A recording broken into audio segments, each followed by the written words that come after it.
the last time. I can feel that burning deep inside. Gonna give it all I am. Gotta feel that power in my hands. Beat of the drums rushing through my skin.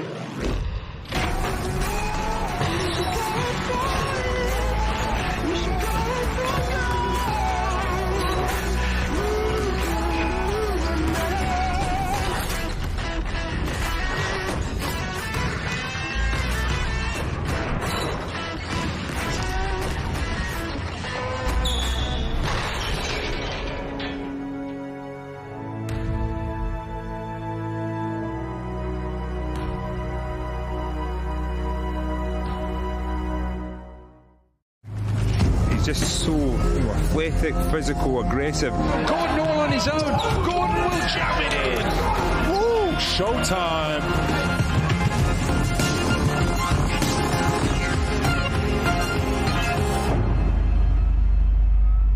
Trying to force it inside. Oh my goodness! Paris! Fletcher. For three. The Ramon Fletcher show. Driving hard. What a block that is. Johnson going hard. Drops it in and one. And this is the Newcastle Eagles team we've been waiting to see all year.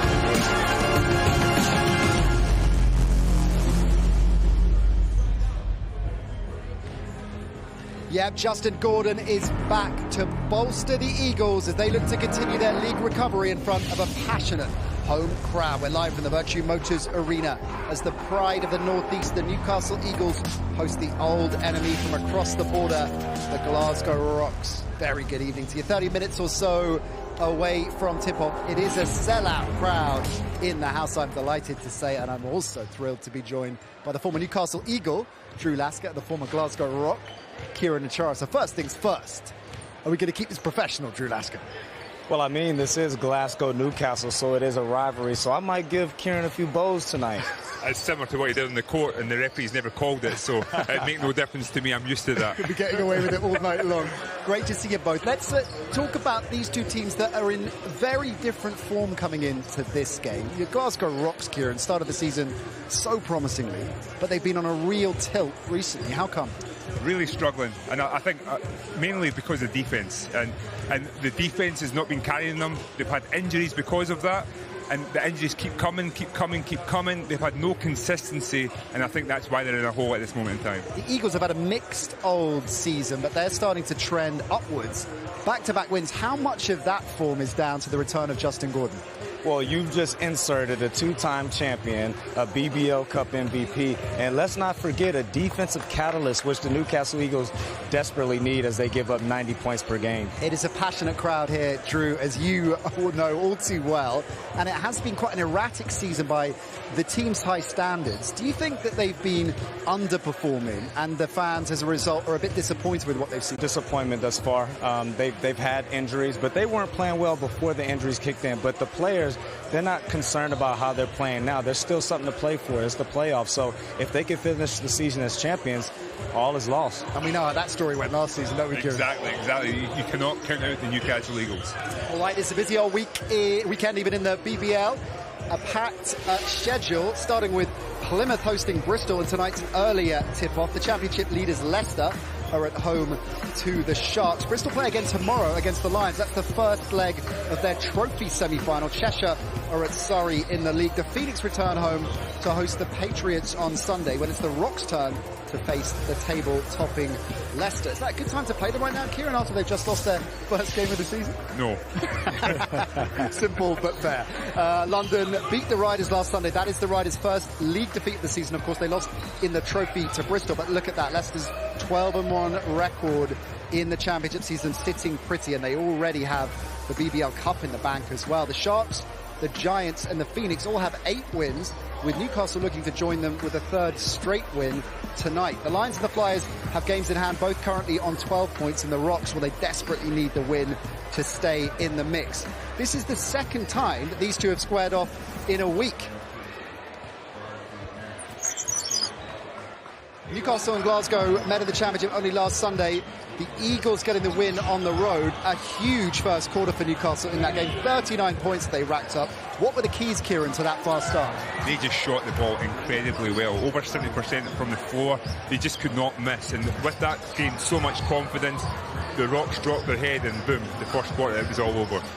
This game marked 5 straight that Wes Person has racked up 20 or more points. What do you think, Drew, has been behind his rise to prominence after a slowish start to the season? Well, he's starting to definitely find his rhythm. We have to remember, this is a guy that sat out all last year. And speaking from experience, it takes a couple of months to get your legs, get your rhythm. And now we're starting to see the best version of Wesley Person Jr.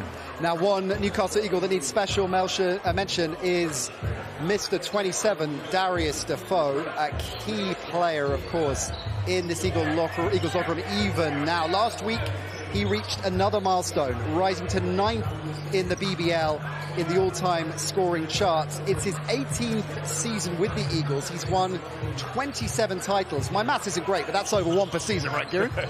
Durability as well, it's just unreal. It's unreal.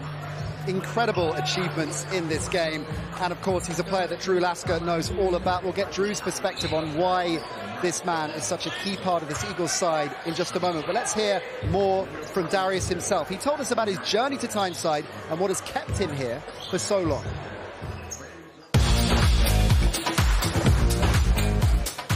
Here's Defoe on the fall away. Here's Defoe rolling to the basket, rolling back the years to throw it down.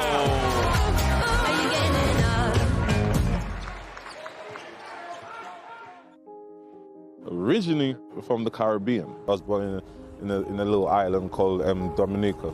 And then I moved to London in '96. I would say 11, 12. I went to college in East London, Hackney. That's the only reason I really went to college for, was to play basketball. So one day after practice, I was on the bus going back to Tottenham. I was going home. And then he messaged me, telling me, oh, do I want to go to Newcastle for a tournament? And I was like, Newcastle? I was like, I don't know where that is, you know? He's like, yeah. I said to him, do I need a passport for that? He said, nah, it's only 3 hours on the train. I said, okay then. And then he got me here. I only came here for the basketball for 1 weekend. And one guy that used to be here called TJ Walker, he told Fab, you'll be silly if you don't sign him. And then Fab, he tried calling me over and over and over, and I was ignoring his calls. And then Perry called me, he's like, yo, D, you need to pick your phone up. Fab is trying to give you a contract. And I was like, at that point I was 18. I'm 18, don't know Newcastle that well, don't know.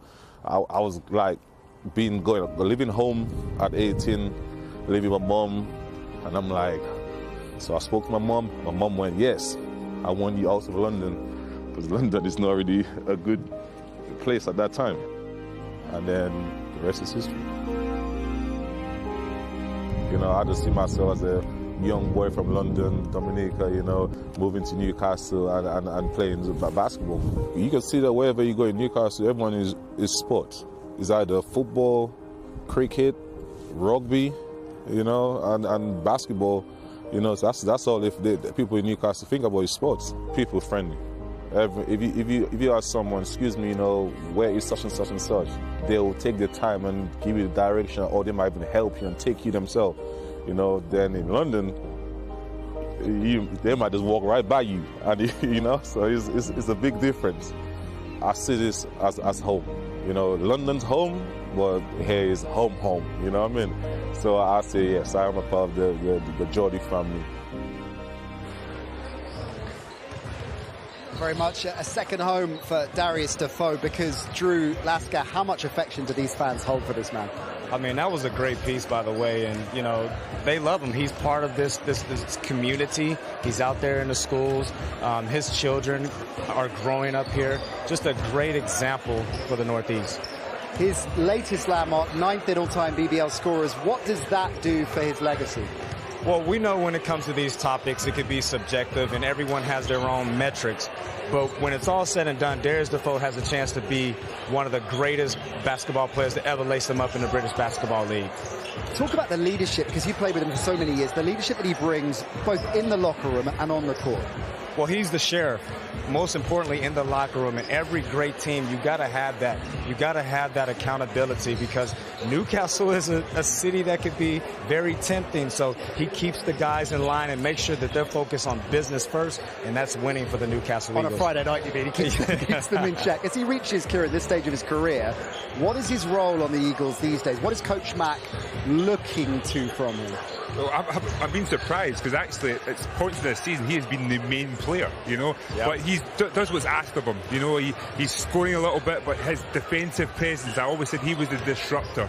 You know, he really changed the rhythm of the game. So he's a leader on the court as well from a scoring perspective, but also from a defensive perspective. He leads by example. Speaking of players leading by example, Justin Gordon, as we mentioned at the top of the show, back in the mix, and what a player he is. And because, well, Drew wants any excuse to wheel out footage of him and the Eagles winning something, we've done it once again. MVP in last year's Cup final, a brilliant performance from him. He's so clutch a player, isn't he? Yeah, when the lights are the brightest, this guy is going to perform. And one thing that he brings to this team is athleticism. That's a part that this team has lacked. He's athletic with the ball. He could play above the rim and really help these guys rebound in the basketball. What were your main takeaways from playing alongside him? That he's a great guy. He's a hard worker. Every day after practice, he was getting up shots, getting up reps, and it translated onto the court where he shot a great percentage from the three last year, finished off the season great, got a great deal out in Belgium following the season, which was much deserved.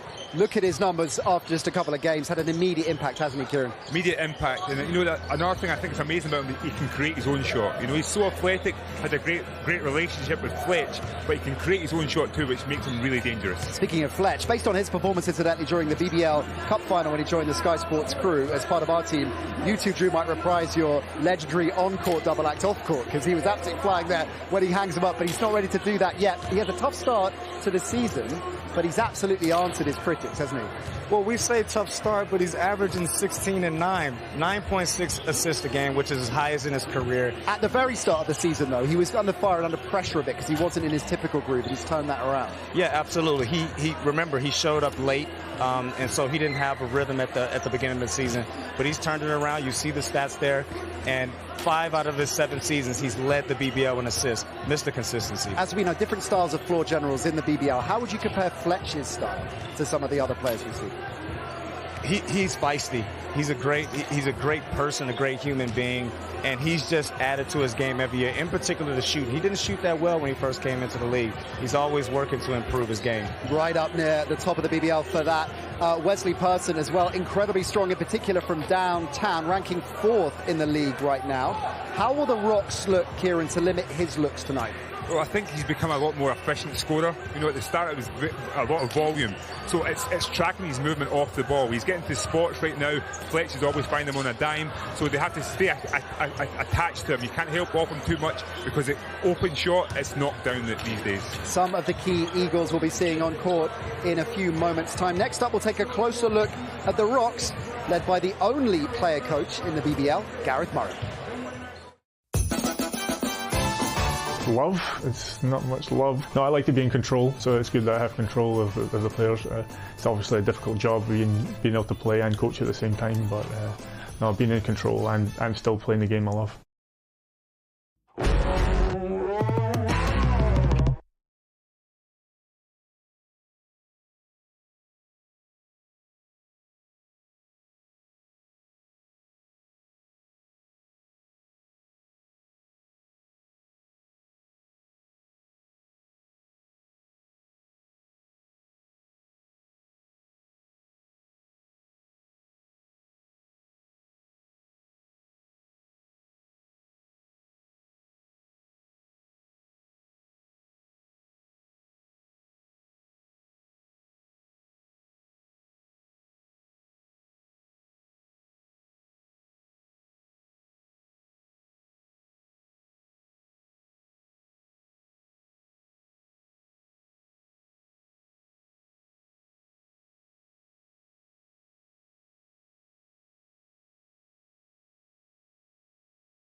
Friday night basketball here on Sky Sports. Rocks Eagles, our live game tonight. The Eagles stars going through their paces. There's Gareth Murray, the Rocks player coach.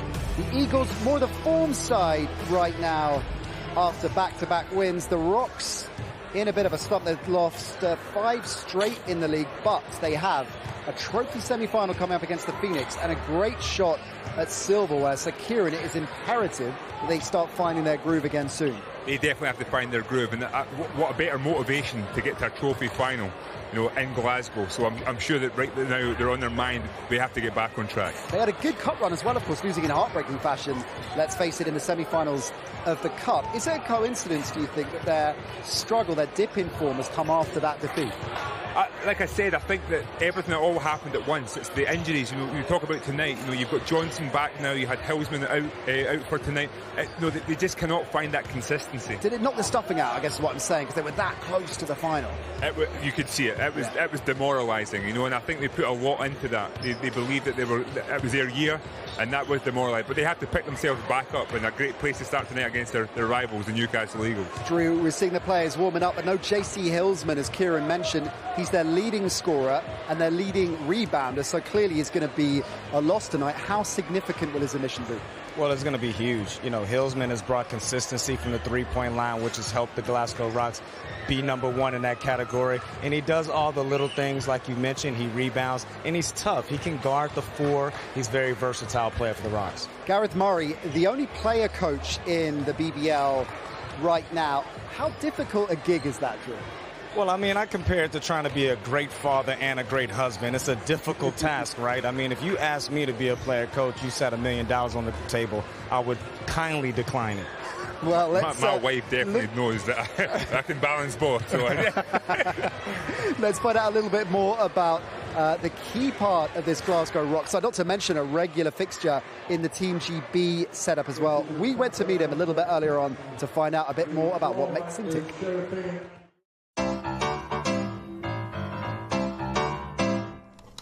Gareth Murray, number 33, small forward, power forward, and I'm the coach. Oh, here we go.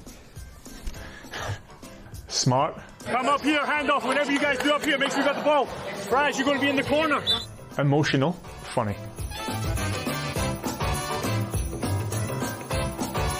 Love, it's not much love, but no, I like to be in control, so it's good that I have control of the players.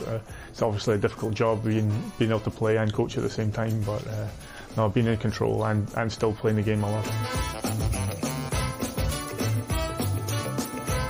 Definitely tactics, but I like to feel like I'm on the same level, same wavelength as the players as well. Obviously, I'm still a player myself, so I try to speak to them as much as possible and help them as much as possible, but definitely X's and O's. Not everyone's thinking like me, not everyone's on the same page as me, so getting my information over to the other players is the biggest thing for me. I can't even think. Tom Hanks, I don't know. Somebody, I don't know. I couldn't think of anybody. Tom Hanks would play me in a movie. Grow the beard in? Yeah, well, he did it in Castaway, right? There you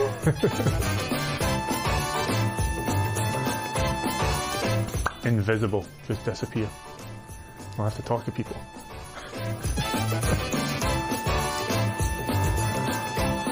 I like Dirk Nowitzki. I think he would be an interesting guy to have some good conversations with. Somebody like Morgan Freeman, I think he'd be pretty cool just to hear his voice. And Kanye West. He's a strange guy, but I think he would be a good laugh and good conversation. My pride says everyone, but there's some guys that can probably for sure beat me because I'm too slow now. I'm going to beat Fraser. Johnny for sure. Bo, I think I could probably beat Bo too. The other 2 guys are probably too fast for me. I mean, I don't think anybody plays anymore, so I think I should have the upper hand on everyone.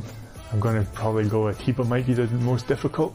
He's the only guy that can really remember that used to play. Even Rob, yeah, no, he's too small now. Ian McLeod, no, yeah, it's over for him.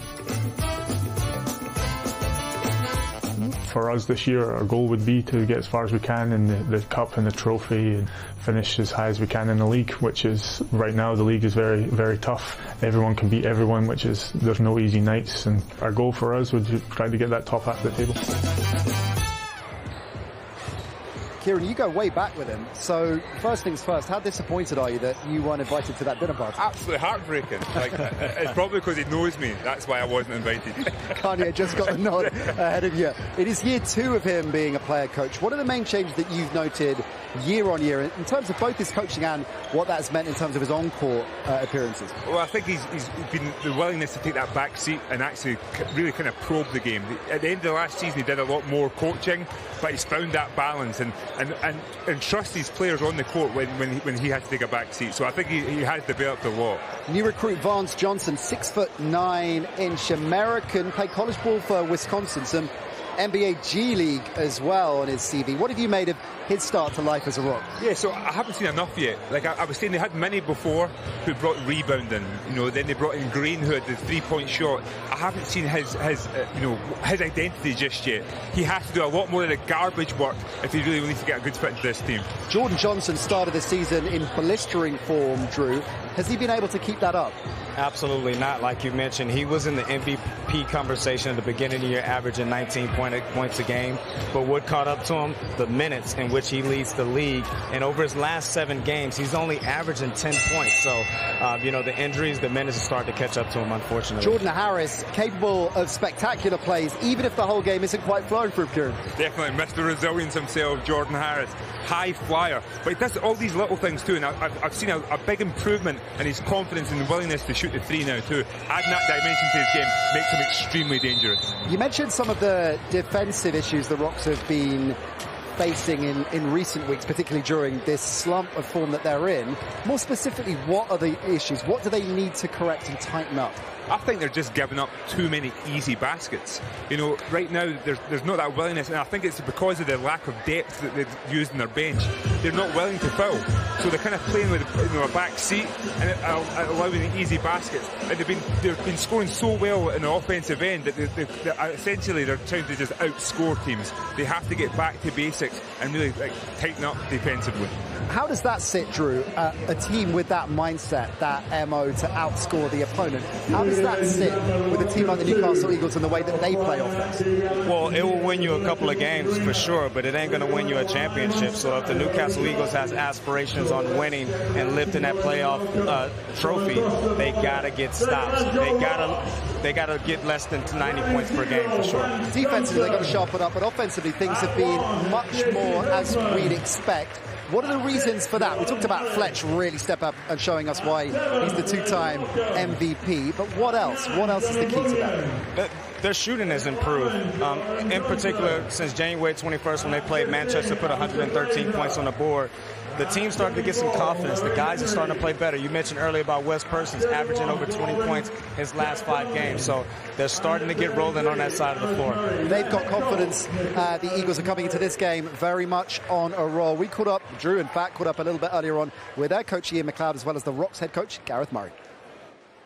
Coach, just 5 days ago, the 2 teams faced off in a high-scoring affair. What did you take out of that matchup? Feels a little bit like a playoff series. I'm sure both teams will make a few adjustments. I think for us, the biggest thing, defending the 3-point line a little bit better, particularly early in that game. But it was happy with a lot of things we did, so not too many changes. Very bad start for us. First quarter, terrible defence. Let Newcastle get the advantage, obviously, to a 20-point lead and gave them confidence on the road. We won the second, third and fourth quarter. I think it was 70-58. So it was good positives to take from that, but we can't have a start of the game like that.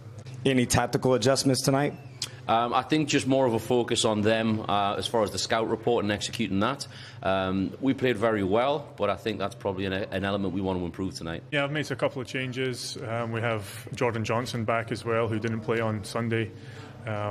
Another guy out though, so it's one in, one out at the moment. So yeah, a couple of changes. You added a new player in to cover a season-ending injury. How has that transition been? It's not really a new player. It's Justin. We know Justin, and the decision made very easy because it was Justin. If it was just another player we're looking for, maybe we'd done something different. But Justin was for sure an easy decision to make. And then Lewis coming back feels a little bit like a new player as well.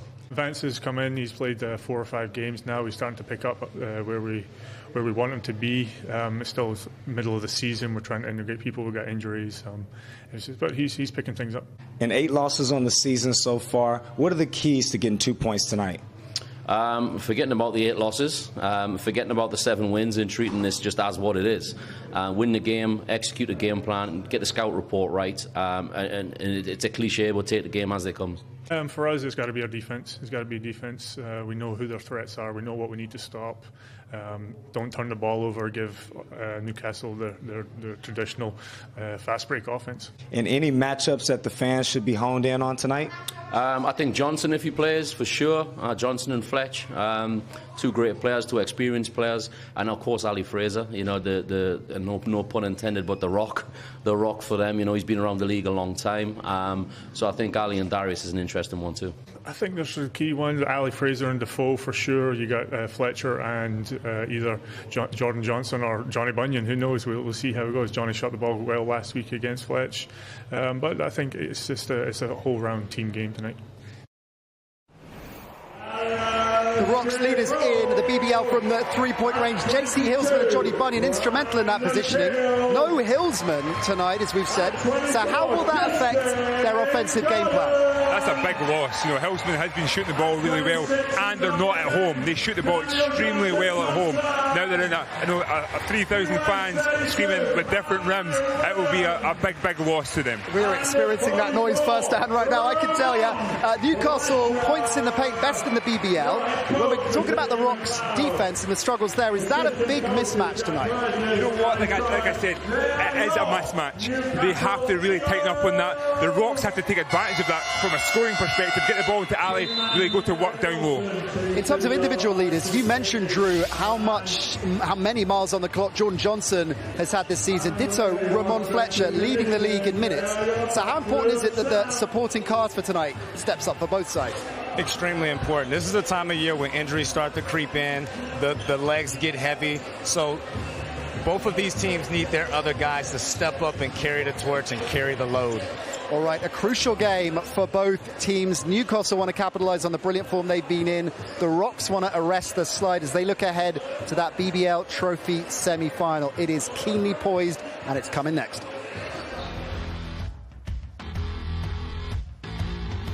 Fletcher's going to try his luck from 3-point range and knock it down. Harris is out in front. Oh!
Eagles Rocks, our live game this Friday night. We're almost ready for tip-off here in Newcastle. Let's head over then for the first time tonight to our commentary team, Ant Rowe and Dan Routledge. Thank you very much. Now, yeah, definitely the weather for indoor sport today, and it promises to be a great game. Two teams over the years have a great rivalry against each other. Here's Fletch coming to fist bumpers before we get underway. And we want to see the latest edition of that. Let's have a look at the two team lineups before we get started, starting with the Newcastle Eagles, and obviously the big one, Justin Gordon, back in the starting lineup for these Eagles. Well, Justin Gordon's been back for 2 games. The Eagles are 2-0. He brings that athleticism, he brings that energy. Perfect addition to that starting 5. And if we have a look at the Glasgow Rocks starting lineup, a first start for Vance Johnson. But Ali Fraser, we know he's got this operation coming up, trying to give his team every minute he can before he goes off for that. He's been the most consistent source of offense all season, so they're going to want to squeeze out as much as they can from him. But great news in Jordan Johnson also returning to that starting 5. Well, the two coaches ready, the two teams ready, and we're about to get things underway here at the Virtue Motors Arena in Newcastle. Let's get ready, the cameras are rolling with Sky Sport. Get the name on the video player, loud and proud. The ball is up, and there's good timing of the jump from Justin Gordon. He was given up size, but he won the tip, and Newcastle will start with possession.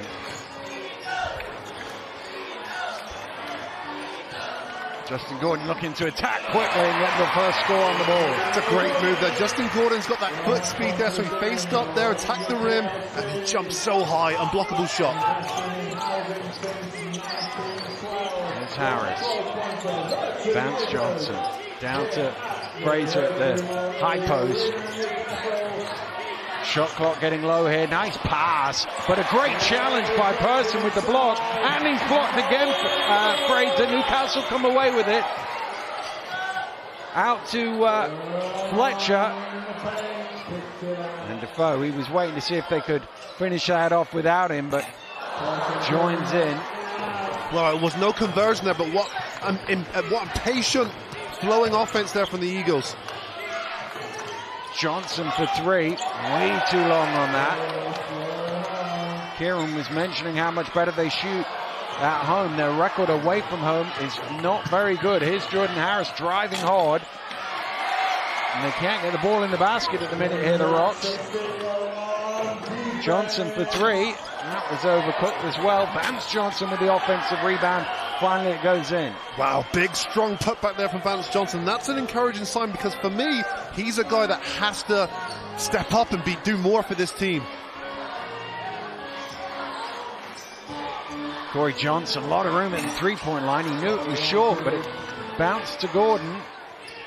And again, his quickness in the move, too much for Johnson. Well, you know when you're a coach and you decide to put someone in the starting 5 and they repay you early, it gives you that confidence you make the right choice. Fraser trying to bully his way to the basket. Soft touch in the end. It's a great move, but Fraser isn't leaving the ground at all, is he? You know, in that first instance too, where Johnson found him down low, he wasn't jumping towards the rim, and you've got to wonder how much that injury's bothering him. Foul call.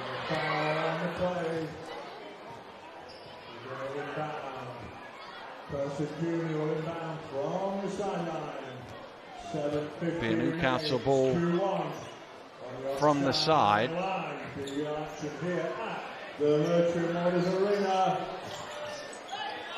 Nice cut to the basket for Person for 2. That's a great play there. Great execution and timing there. And this is a team that look a lot more comfortable with each other now on the offensive end. And 3 knocked down there. Wide open shot for Harris. Person going quick. And the foul is called on the pass. And it will be a Newcastle ball from the side. Drew Lasker joined us in commentary. Drew, what do you make of these first couple of minutes for the Newcastle Eagles here? Seem to have started well, but they trail by a point. Yeah, they trail, but I really like the energy. This team looks different. Justin Gordon has brought a different level of energy to this group, but we know their defensive woes this season, hence the Rocks have 7 points. but a great start so far, feeding off this capacity crowd here tonight. Rocks turning the ball over and off the glass. Fraser in transition. It's another turnover there from the Eagles, and the Rocks just feeding off that. What a great push there. And again, Ali Fraser just some nice touch around the basket. Well, we talked about their lack of depth because of injuries. The Rocks, Johnson going to the bench on 2 fouls early on is not what they wanted, as Malcolm, who came in for him, gets the rebound. Gordon just got his hands in the right place there. He didn't know it was coming, but he deflected the pass. Fletcher misses. Well, you say you've got to have eyes in the back of your head, and Gordon just anticipates that. Defoe, waiting for a whistle, eventually gets it, an offensive foul. Well, when you've got that experience, that knowledge, just beat him to the spot there, and Frazier, out of control. Yeah, we call that a vet move right there. Darius Defoe, that's a staple. Firstly, getting back in defense and then getting his feet set, getting square, and making sure that that offensive player hits him on his numbers. Great job drawing the foul there.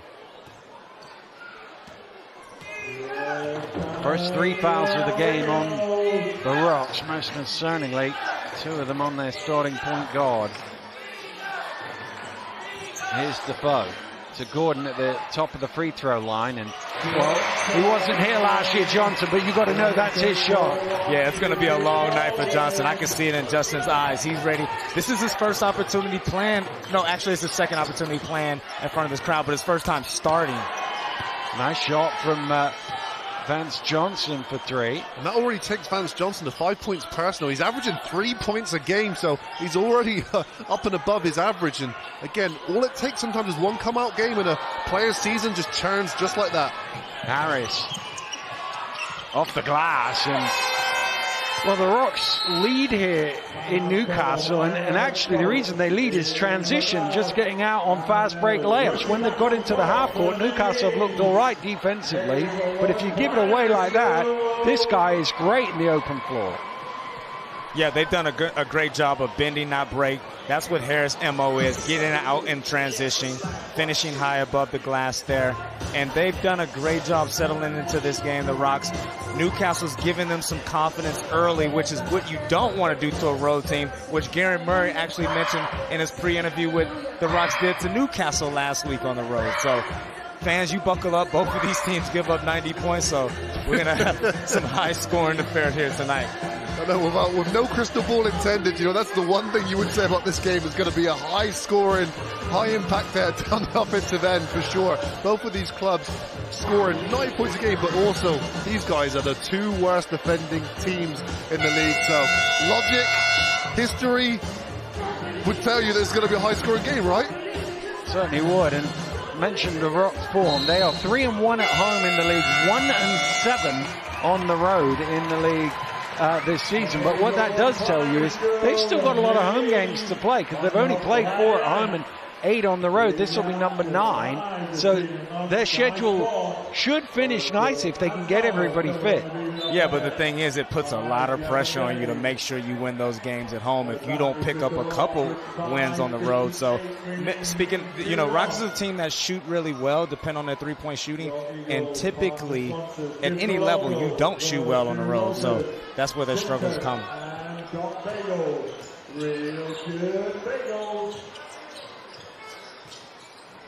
Here's Gordon. Person fires up the 3. It's a little short. It almost dropped in, and there's Gordon to help it home. Brulaska, you are 100% right. Justin Gordon just has that look in his eyes, that pep in his step, and look at that extra activity there. Gets his team another 2 points. Harris kicking it in. I think the referee said that last score was an own basket by Johnson, in which case it will go down on the Newcastle captain rather than Justin Gordon. They've initially on the stats given it to Gordon, but I think that has about to be changed. Even if they take those 2 points away from Justin Gordon, had Justin Gordon not went for the offensive rebound, then it would not have gone in.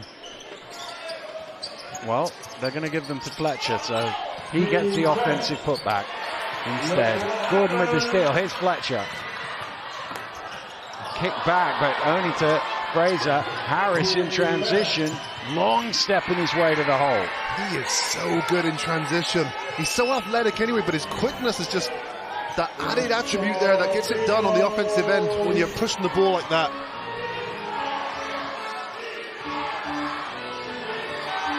Gordon looking to attack one-on-one, gets in. Wants a foul, doesn't get one. That's good defense that time by Mans, because he just had to stay in front of him. Harris kicks out to Bunyan in the corner for three, and he's one guy who can knock down a corner three all night. And Bunyan has just improved his game so much over the years. You see, when he has his feet set, you can almost just put 3 points on the scoreboard. Person driving hard, draws the foul, and he'll shoot two. Sometimes as well, you just get confidence from your matchups. And look, you know, it's short-term memory. It's less than a week ago these two clubs played each other, and Bunyan had 25 points in that game. So again, going into this game, you know, number 9, Johnny Bunyan has to be thinking, okay, I've got an opportunity here for another big scoring game. That was his second highest scoring game in the British Basketball League. And you mentioned, Ant, and that's the difference between being a championship team, is the attention to detail. You just played a team 5 days ago. You got to take away what they like to do, make them uncomfortable. As Bunyan, we know he likes to shoot the 3 ball. He shouldn't be given any space and should be ran off that 3-point line every time. Well, if I'm playing the Glasgow Rocks as well, I know that they're the best shooting 3-point club in the league, over 40%, so you have to run people off the 3-point line. Fraser top of the key, and he strings that. 21 points here for the Rocks inside 6 minutes. Gordon again trying to take advantage of that matchup, misses this time.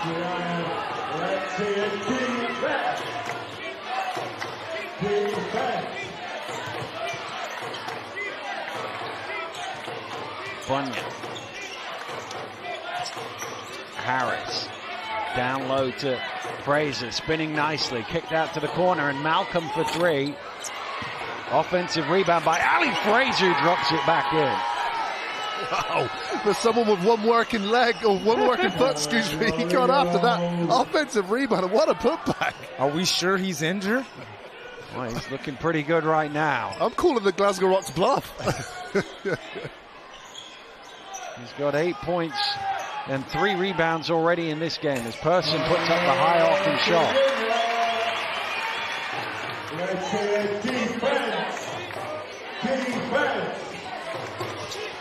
Harris. Pass deflected by Sayers out of bounds. It's great to see Louis Sayers back in the lineup after missing 6 to 8 weeks because of a foot injury. Here's another look at the work on the offensive glass by Fraser, and he only one thing on his mind, which was to go back and try and dunk it. And as you say, with a foot injury, you think just lay it in, don't worry about it. But here's Johnson going the long way round and finishing well. And you mentioned, Ant, about Johnson finding his rhythm, and it started with that first bucket, getting a layup. That's how players get their confidence, as Johnson's getting rolling tonight. Well, Rocks again looking to get out and transition quick. Malcolm all the way to the hole. Wow, they're freely throwing that basketball as well. That's Ali Fraser, your starting center there. And Fraser, Malcolm, great job of running the floor, and nice play there to finish the offensive transition. 9 fast break points already for the Rocks in this game. Fletcher for 3. That's a big shot, isn't it? Big, big shot. Ramon Fletcher, how many times do we say it? Game getting a little bit out of hand there, but Fletcher steadies the ship. Oh, nice spin and pass, and Malcolm lays it in, but what a play by Harris. Offense flowing down the Glasgow Rocks right now. Again, that athleticism and aggressiveness from Johnson, Harris making it happen. Fletcher out to Sayers for 3. Again, the Rocks looking to push. Bunyan steps into the 3. He's halfway down court because he knew that's good. Wow, the Glasgow Rocks are rolling. They have weathered that early storm, and they are playing with full of confidence here tonight. Well, they saw the Eagles put up 39 on their court last week, and they're trying to return in kind here in Newcastle. Defoe from 45 degrees knocks it down. Well, as their veterans stepping up right now, if you notice, Fletcher, Defoe, difficult period of this game now, so they have to lean on those veterans now to get them through it.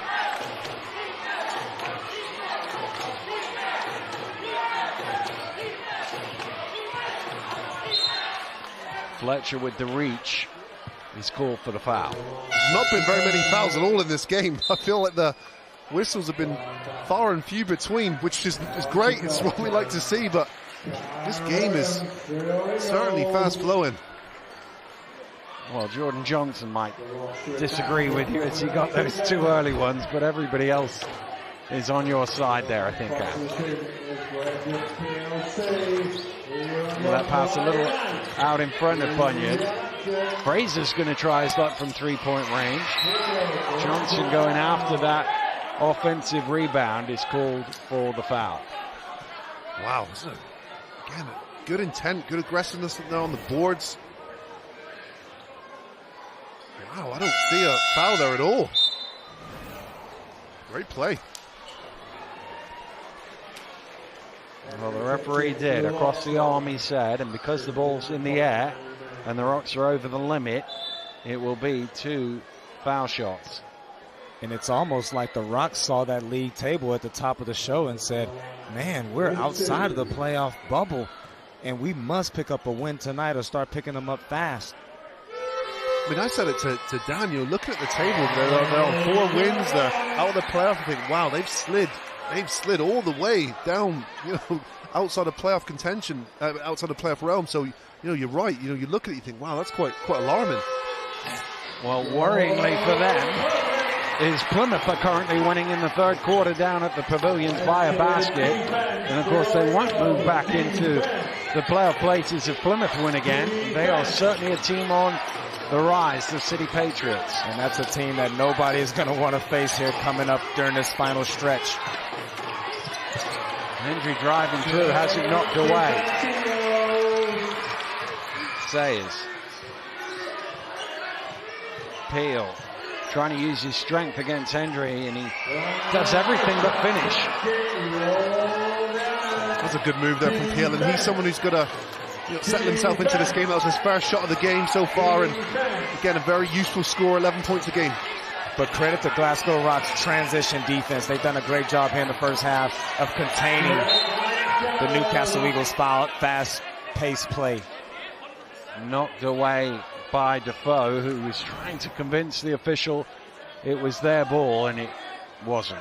Aggressive double team there from who else? Darius Defoe, Ramon Fletcher, just trying to make things happen for this team.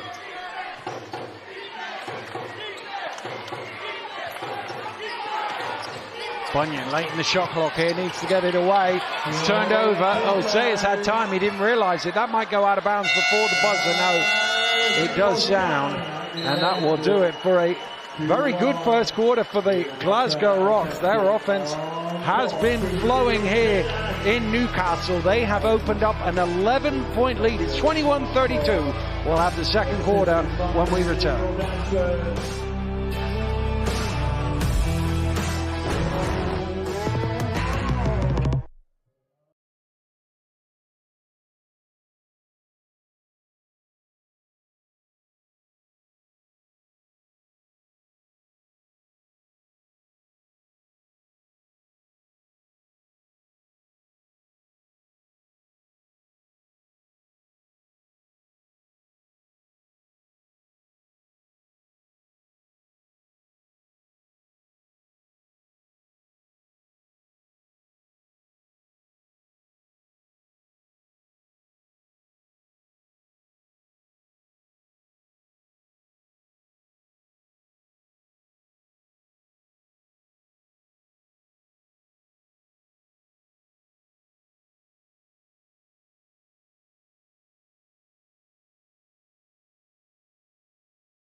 welcome back to Newcastle, where the Glasgow Rocks scored 12 points on the fast break, 8 points from turnovers, led by as many as 15 in the opening quarter. And we'll start with the first offense of the second, but come up short.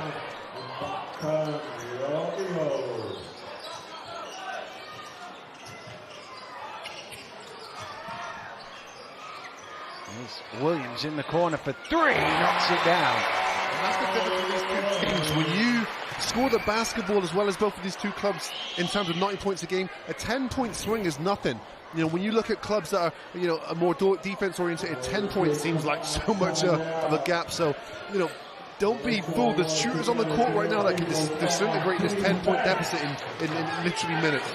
And Kyle Williams, that's what he brings to this team. Instant offense as you see him make that three coming straight off the bench. Harris spinning in the paint. What a finish. So good at going towards the rim. Phenomenal their first step, spins back left, and strong left-hand finish.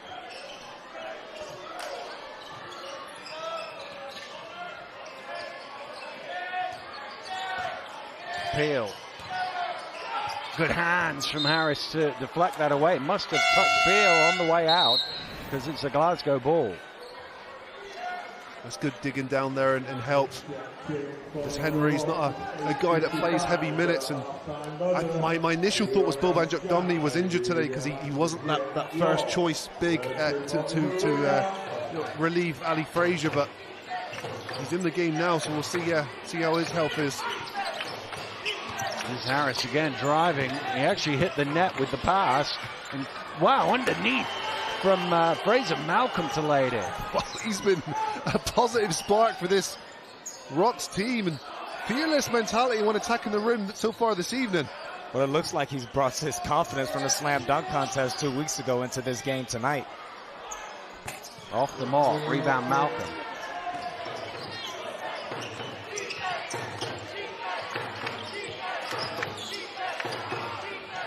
Here's Malcolm out for three, and off the mark. That's a confident looking shot too. It's deep three, relatively contested, but I mean that's what you want, I think, from a Fraser Malcolm. You want him to have that aggressive mentality offensively. Thrown away by Defoe to Bunyan. Malcolm again looking to go underneath and play that one back. Another lay-in for Fraser Malcolm. And that is remarkable. Every single time the Newcastle Eagles have turned the ball over, they've converted them to points. That's 5 turnovers now for Newcastle Eagles and 10 points off those turnovers for the Rocks. And Gary Murray at the top talked about how there will be some tactical adjustments tonight. And you can see there was something they saw during the week on film that they could take advantage of with this Newcastle Eagles defense. And that replay right there, there's a turnover from the Eagles, but at least it goes out of bounds. At least the Rocks don't have an opportunity to run it down the other end and score the ball. Well, the other thing Coach McLeod said in his interview was about doing a better job on the scout. They've given up open shots to Bunyan. They've allowed Harris to get to the basket. They've given the touches where Fraser wants it as well. I don't think he'll be too happy with that at the defensive end for the Eagles. Shot clock getting late, and Malcolm off the mark for three.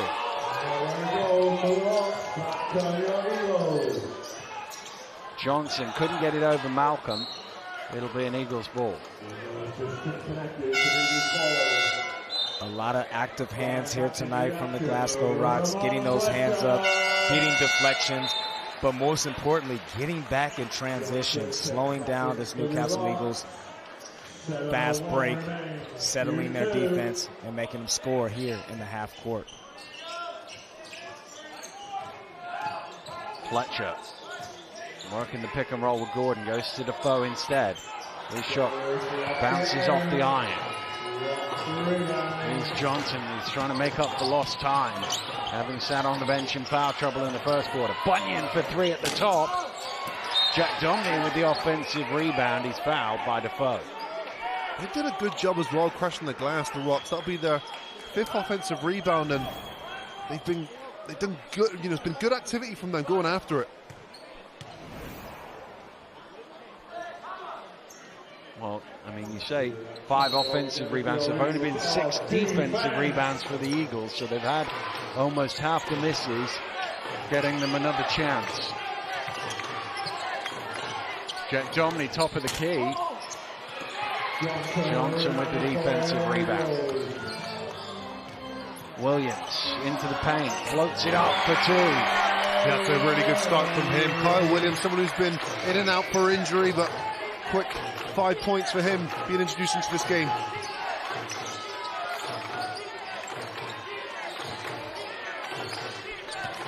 Jack Domney, probably not the strongest aspect of his game.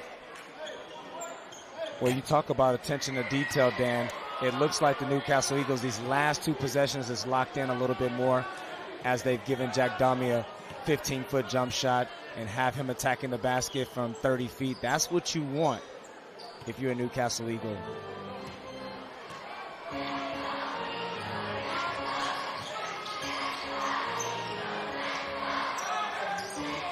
Defoe. Jack Domney on his back. He'll battle between the two big men. One, no, not quite, by Jack Domney. It will be a foul on the number 31, so that's two quick ones on him. That's smart from Darius Defoe. He's just trying to get the defense to commit the foul. And I think Vance Johnson reaches in there as well, but is that right? They called it on Jack Domney? They did, yeah. He did put his hand up, Vance Johnson, to try and claim it, but it did go against Jack Domney. He's now sat down with Ali Fraser returning. But that shows you the difference between Darius Defoe and Brandon Pill. That experience. Darius, he takes his time, gets to his spot, and draws a foul. As opposed when Brandon Pill had Hendry on him, he kind of rushed and went to that one-leg fadeaway when he should be punishing that young guy inside. Defoe from the foul line makes it a 10-point game. Just over 4 minutes gone here in the second quarter. Jordan Johnson. Nice pass down to Fraser. He was almost blocked from behind, but he did finish it. Johnson does so well there because he drags the defense so far out there off that screen, and nice little pass inside to Ali Frazier for number two. Corey Johnson hooks it in off the glass. Forget about Corey Johnson and how influential he's been as well this year on the offensive end. This guy that can score in bunches and, of course, shoot the lights out. Well, here's a guy that can score in bunches too, Fraser. Yes, he can, and he does it in such an efficient way. 12 points off 8 shots. If I'm Gareth Murray, I'm talking to the doctor and see if we can extend that surgery another month. Because he looks fine to me. Bunyan kicks it out to Vance Johnson. Short on the three, follow his shot. He could have got that rebound.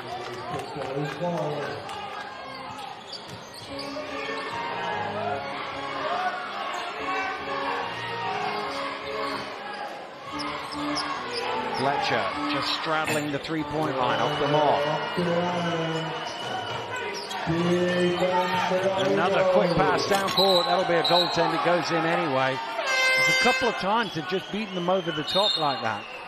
And it's not as if Ali Frazier's the fastest guy on the court. No. He's not, but what he's doing is he's mentally locked in to run the floor every play. And you don't have to run the floor particularly fast. You just have to beat the defense down there, and they're doing it time and time again. And look, a special mention to Jordan Johnson there as well. That's a beautiful pass. He's done that time and time again this evening. The team are just getting early, easy points. Well, timeout called by Coach McLeod. His team trailed by 14 here with 4:25 to go, and it still comes back to the transition points that they've been getting. 16 fast break points. You talk about the points off turnovers, and Newcastle have got to get back and improve their transition defense here. Well, I'm sure that'll be the topic of discussion at halftime. Coach McLeod will be harping to these guys. We must get back in transition and force these guys to score in the half court. Because if you look on the other end, the Glasgow Rocks are doing a great job of slowing down Newcastle and making sure they get their defense set. And this is the worst defensive team in the league. The Glasgow Rocks, statistically, the worst defensive team in the league. So what that says is, if you have a team that are mentally clocked in or mentally committed to running back on defense, then you can hold teams who are capable of scoring 90 points a game to 30 points. You know, it's not a, sometimes it's not a tactical thing or a structural thing. It's a mental commitment that your team are going to do that. And right now, I think the disappointing thing for everyone in the Virtue Motors arena right now is that their home team isn't committed to that right now. Oh, it is another sellout crowd here in Newcastle. There's been some great crowds up and down the country this season. I'm sure these fans will be roaring. Oh, Darius Defoe trying to jam it in. Gordon off the glass, they get 2 out of it. Wow. Well, I was a guy who played against them at 13, Darius Defoe in his prime. But let me tell you, in his 20s, that is nothing but breakaway dunk. Well, it's year 18. We will give him a break on that play. Johnson off the mark for 3. Williams, Euro-stepping, probably a little too much. Here's Johnson looking to push, fakes the pass, then gives it, and foul is called on Gordon. That is such a good decision from Jordan Johnson. If he makes that original pass there, it's a block for Justin Gordon 9 times out of 10, but he holds on to that a tad bit longer, which puts Justin Gordon out of position, and Ali Frazier gets him to commit the foul. But that's what Johnson brings to this team that they lacked last week in his absence, is that one-man fast break. And if anybody is running with him, he's going to make the right play every single time.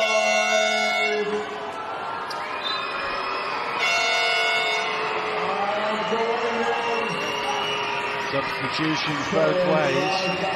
Gordon sits down with Sayers coming back, Bunyan into the game too.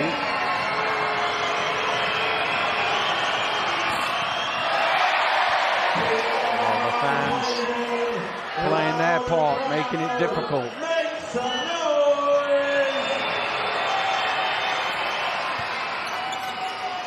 One out of 2. That was Gordon's second foul, by the way, as he sat down. Frazier with 15 points and 4 rebounds, and make you think, how do they replace that once he goes out of the lineup? It's a huge loss. Sayers shot is short, but it has enough.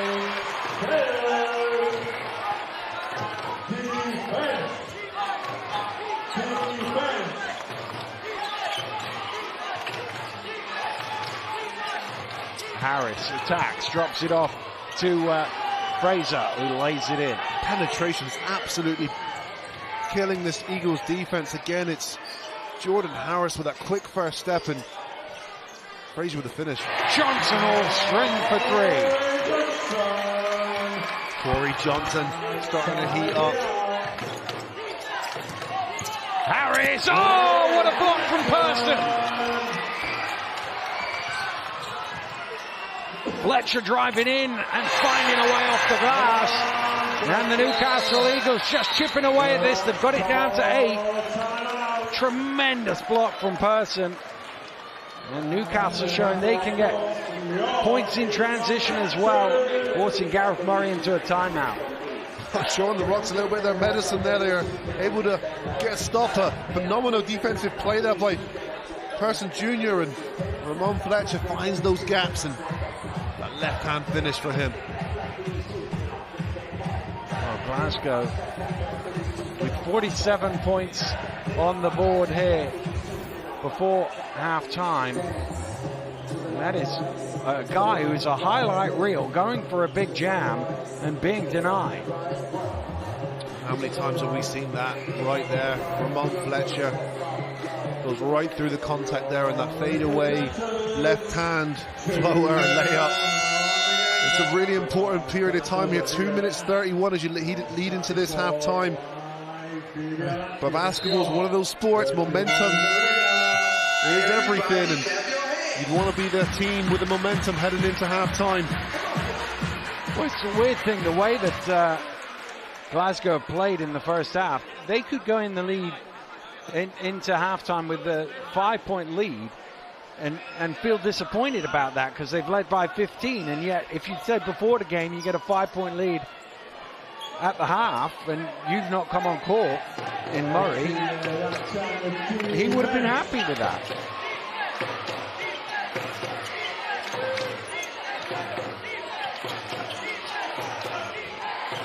Johnson for three, rattles in. Well, Eagles went to a zone there, and there wasn't much ball movement, so you thought, okay, this has slowed the offense down here, but then up pops Jordan Johnson, and Achilles heel of his own, sometimes knocking down threes. Sayers looking to reply. Bunyan. He's going to take a triple, and he's going to knock it down. Johnny Bunyan from deep. Unbelievable. As soon as they get that ball, the Rocks are just outletting it, and Bunyan wanted to make the one more pass, but it wasn't on, so he just shot the ball. Peel in off the glass. Well, he said, strap yourself in for a high-scoring game. This one is living up to billing. Goodness me. Fraser now from behind the arc. Falls right into the hands of Vance Johnson for two. Sometimes you're in the right place at the right time, and Vance Johnson's been one of these guys that's been active today. He's been involved offensively. Person now from behind the arc. Wesley Person Jr., he's made some big plays already in this game, and he's been that guy the last 5 games, scoring over 20 points a game. Johnson trying to force his way to the basket. Ends up out of bounds for a Newcastle possession. Well, a wave of the finger there from Parsons Jr., who's had a couple blocks already this evening. It's good active hands there from Corey Johnson originally to knock that ball away. But I think the Eagles, they've seen a little bit of reward here from playing defense, and you just got to get a couple stops to string together and hurt your team down the other end of the floor.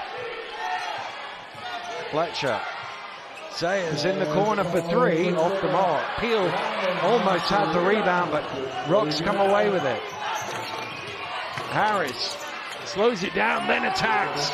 Gets all the way to the rim. Incredible. He saw that gap there to the right, and he slowed down his dribble to lull the defense, and then sped up again and created space, and that athleticism does the rest.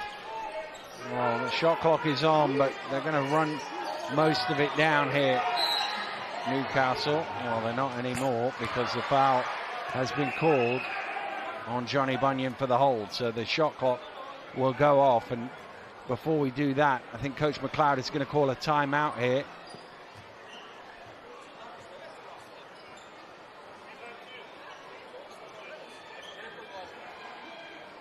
Or is he? He's asked for one. I think he's already had two. That's the reason he can't have one.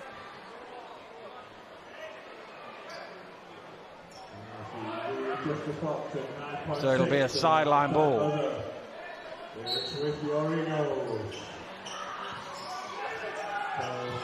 The Eagles can tick it down to halftime, get the last score. Bunyan commits another foul. 2 in quick succession. They're not over the limit. So the Eagles will try again from the side. 4.7.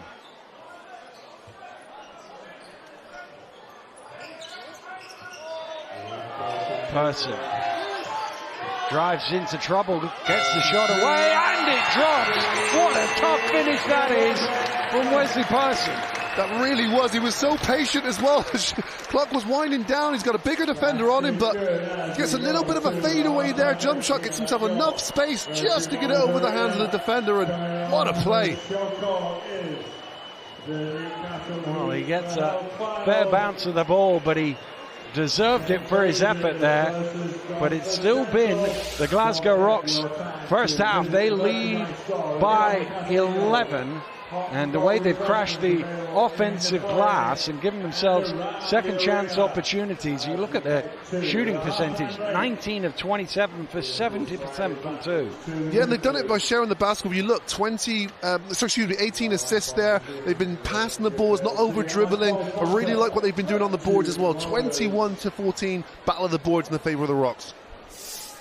Well, if you have a look at the fast break points, that's the key one there. 22 fast break points for the Glasgow Rocks in that first half. 12 points off the Newcastle Eagles turnovers as well. That's why they have the lead here at the half. Let's get some reaction. Justin Gordon is with Drew. Justin, it's great to see you back in the Eagles jersey. You were inserted into the starting lineup. Your aggression was evident early. What were you seeking? Just attack my matchup at any time.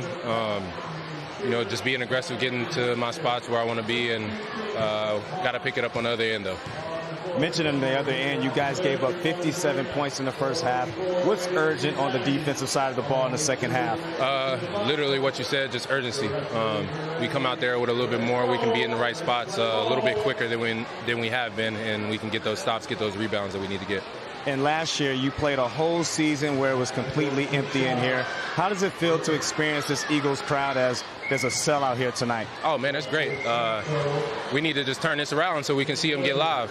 That's all we really need to do. That's really all I want to see. And come out here, get a win, make the fans happy, and go home. Thanks for your time, Justin. Good luck in the second half. Yes, sir. Appreciate it. He's had a brilliant return so far back at the Eagles, and he's had a big first half, but it hasn't been enough because the Rocks, who came out blazing, take an 11-point lead into the locker room. Reaction and analysis coming next.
Welcome back to Newcastle. Fast start for both sides this evening. Wesley Person, who's been in blistering form, stepping up early on.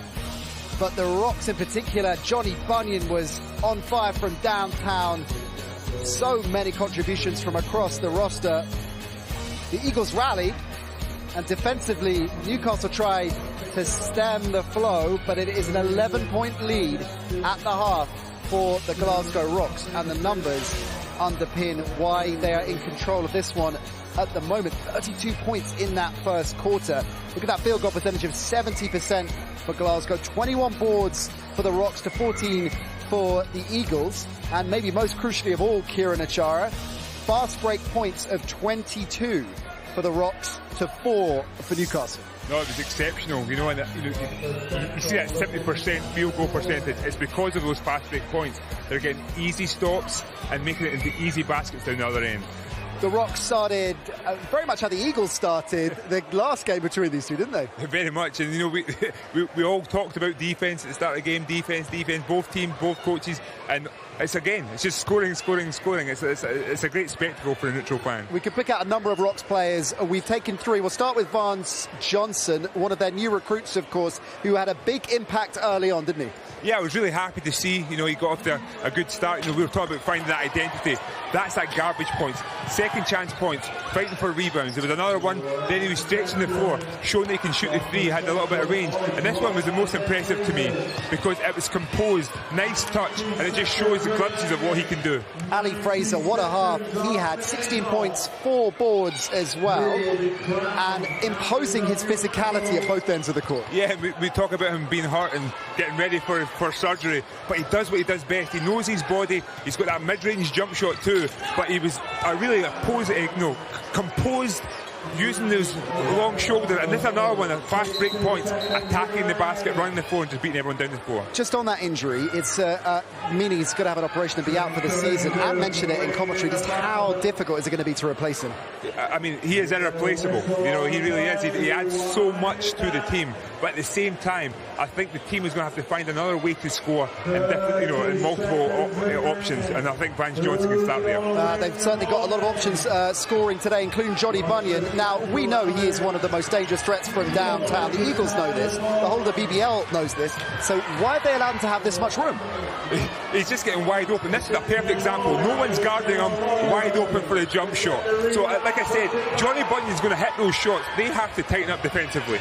That's something they've got to really, really focus on in the second half, just not giving him this much freedom. They cannot give him that much freedom. And he's comfortable in that position. He's going to make that shot 9 out of 10 times. Weighing in with assists as well. Big half for Johnny Bunyan. I wonder if one of those threes will end up on next week's plays of the week. But before all that, let's take a look at the best plays from this week in the BBL.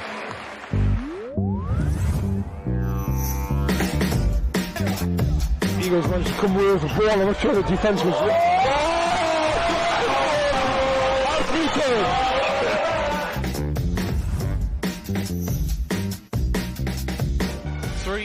.4 seconds to go. Screen is set. Antonio Williams in possession. Takes a long three. It drops! It drops! Unbelievable finish! Double pump three from Antonio Williams.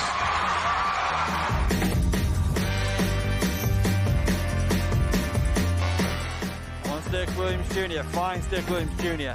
8 to shoot it for the line, steps around, puts it up. It's good for 2. Great shot by Dirk.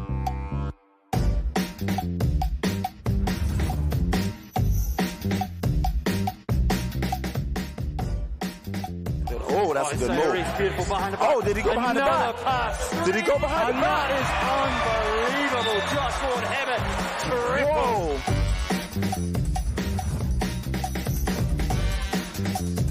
In that second quarter, when Giants aren't scoring the ball, they weren't exactly ripping down a lot of offensive rebounds. Oh, that's beautiful from the Leicester Riders. Play after play. Wow.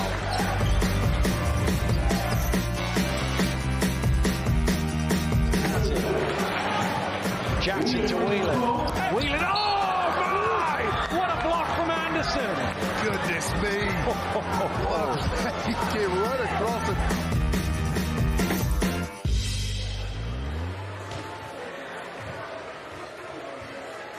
Man, this is a tough week.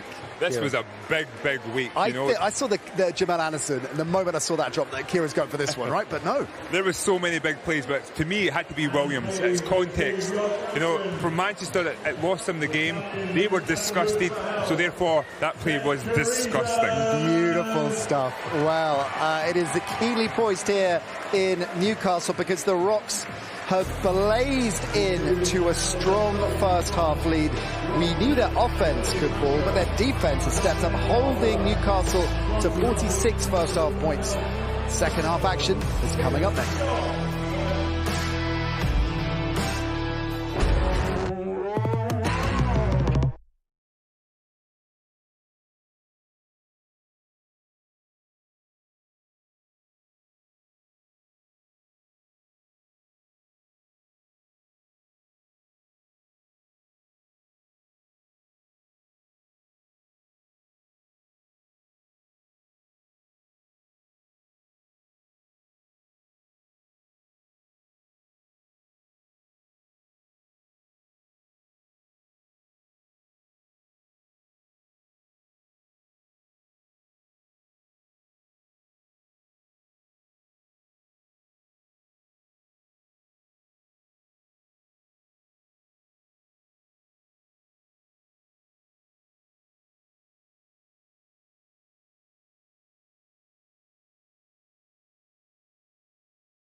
The Glasgow Rocks have had a tough time of it in the league recently, been in a real slump, but that was an impressive first half performance from Gareth Murray's men, and they have an 11-point lead to take into the second half, which is about to get underway. So let's head back to Drew, Ant and Dan.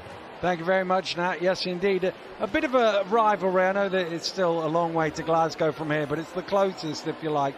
But not quite as feisty as the Southwest derby going on right now down in Plymouth. A 1-point game in the final minute. Half the team's been ejected. It's all going on down in the pavilions. We'll hopefully have a little bit more decorum here at the Virtue Motors Arena. But Drew, what do you think the Newcastle Eagles will change at halftime to get themselves back into this game? Well, for me, it's not anything tactical. You know, it's very simple. Get back, play with energy, and I think Justin Gordon summed it up very perfectly at the halftime report, is they need a bit of sense of urgency, all 5 guys.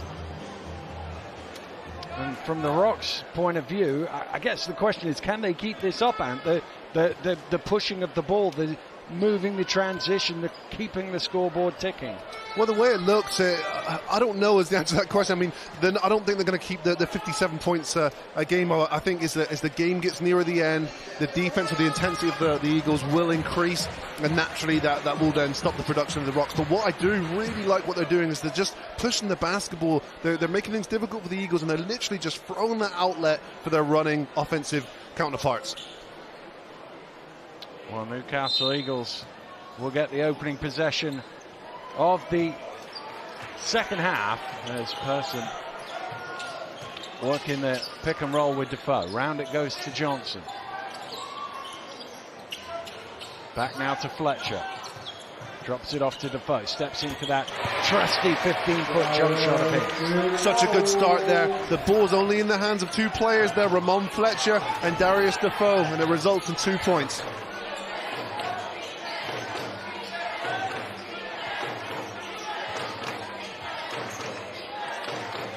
Fraser. Harris stumbling his way through the lane, and Johnson was out of bounds when he touched that ball, so it'll stay with the Rocks. And you mentioned, Ann, a very promising start for the Newcastle Eagles on the offensive side of the ball, but this is the area that we need to see improvement if they're going to get back in this game.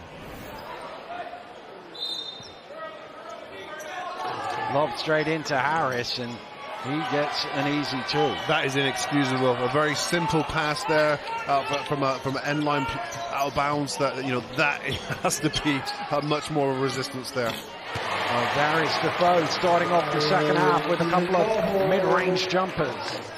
I mean, he's only done that, what, 6,000 times? Pretty sure that's on the scout report. And the greatest thing about Darius Defoe, though, he's not afraid to take the big ones. And these are big ones right now, because if this lead gets out of hand, another 2 points for the Rocks. If this lead gets out of hand, then Eagles find themselves running out of time. Nice pass there for another simple lay-in. And it just needs to be a little bit more focus in this from Corey Johnson. That's twice there that he just hasn't been locked in defensively. Person strings the 3. It's a big play again. Wesley Persons had a phenomenal game so far, and he's been one of those guys making plays on the defensive end. Pass a little bit high. Fraser can't pull it in. Gordon in transition.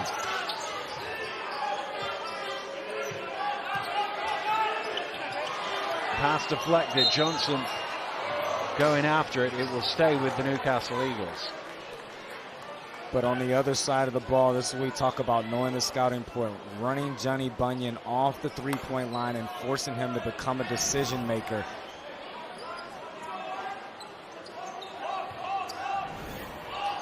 Lobbed into Defoe, and he gets the easy score. Wow, we're getting examples here of why these 2 teams concede the most points in the league. Again, out of bounds play, and one simple pass results in a basket.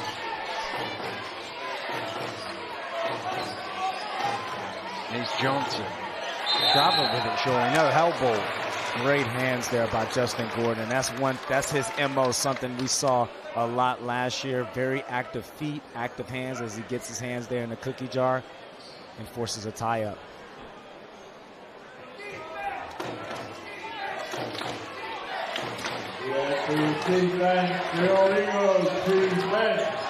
Johnson's pass is back. Bunyan's going to have to heat from almost half court. Did well just to hit the iron, and they get a new 14 out of that. Good work from Johnny Bunyan there. Even his misses are good. Yeah. Johnson has the double team all over him, gets the pass away. Vance Johnson for three. He hit the iron. Oh, I thought the Rocks were going to get it again, but here come Newcastle. Person in the corner for three. Rebound by Gordon. Three is good from Corey Johnson.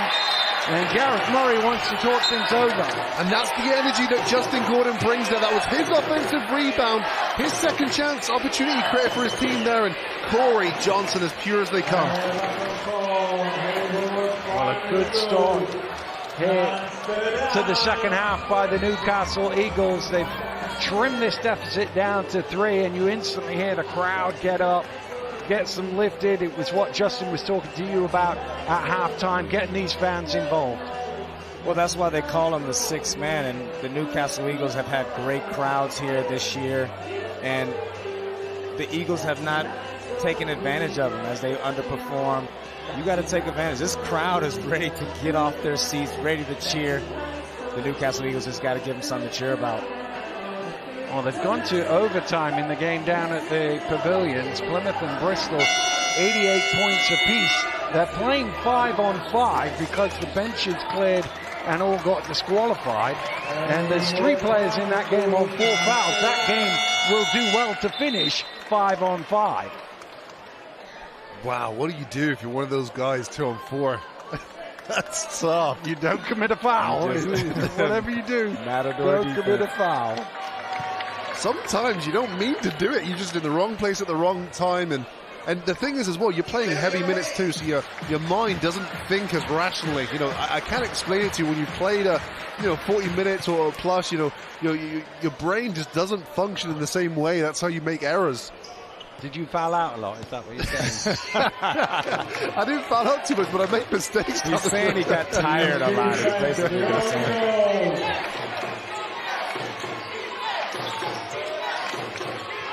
Fraser has it almost knocked loose.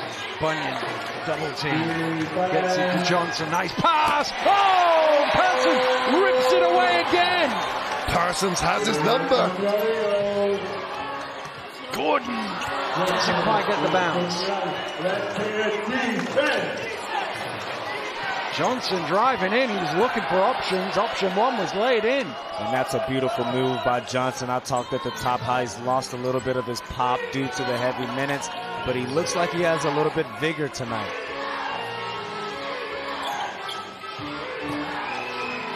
A nice easy jam from Justin Gordon. That was too easy to the point where I don't know where the defense went. It was like Vance Johnson got screened by his own man. Nice pass and a two-handed throwdown from Harris. Well, that's what Harris can do. He's got blocked a couple times now, and okay, I'm going to jump so high that no one else can get this ball.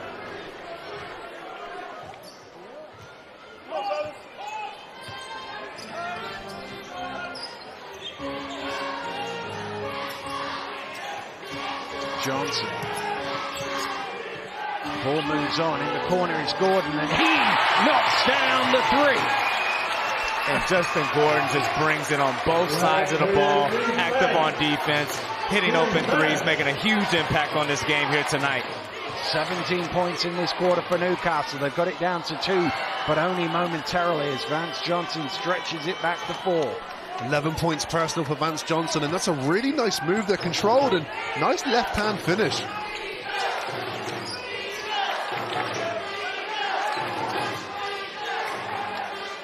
Defoe. Oh, he's trying to feed Gordon, but turned it over. Johnson's on his own. Here's Harris on the trail, and well, you expect him to throw that down. He misses the layup. Yeah, I think he expected it himself. You definitely did. Here comes Glasgow, and there's Defoe again, getting his body in the right place to take the charge. It's so easy when you're that experienced, isn't it? You can't buy experience, and Darius Defoe again showing why he's the leader of this Newcastle Eagles team as he reads the defense, gets his body in front, but sacrifices his body to draw the charge on Vance Johnson. Second personal foul on him as he sits down. He's frustrated.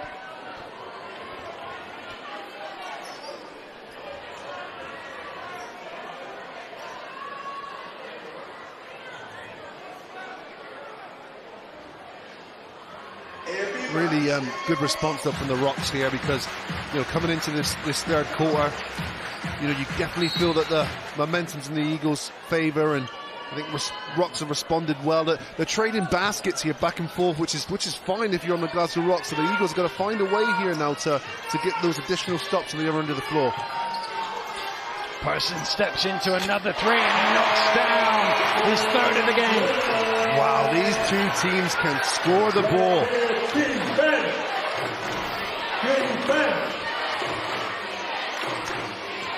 Harris. Johnson looking to reply. Rebound comes all the way out to Bunyan and he's bumped by Fletcher. That's his example as well of just wanting the ball more. He's the smallest guy on the court and he gets there first. Bunyan keeping it alive. And we've been harping on defense in this game, but at this point of the season, you are what you are. Both teams giving up 90 points a game. Yeah. Let's see who can score the most points tonight and get out with the win. Well, in a scoring race, the home team usually has the advantages. Fraser knocks down from the top of the key. Here's Person again. A fourth triple. And Wesley Person is playing some amazing basketball. Like we mentioned, 5 games with over 20 points as he sits on 20 points with 3 minutes left in the third quarter. Thrown out of bounds. And the Newcastle Eagles, who trailed by as many as 15 in the first half, have a chance to go in front here in the second. And this crowd is ready to erupt, so a big play here from the Newcastle Eagles will get this place rocking. Here's Person again. Trying to create for himself, gets open at the mid-range.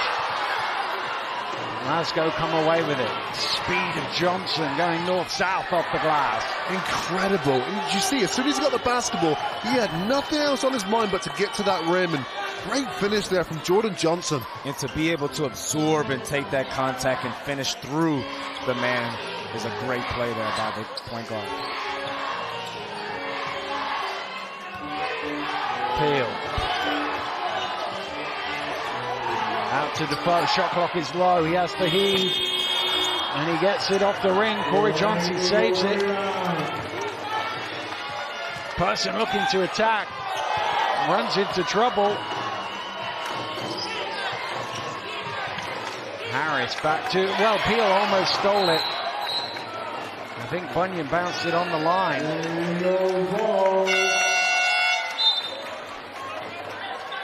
Well, I'd have to see that one again. I wasn't sure if that went out of bounds or not.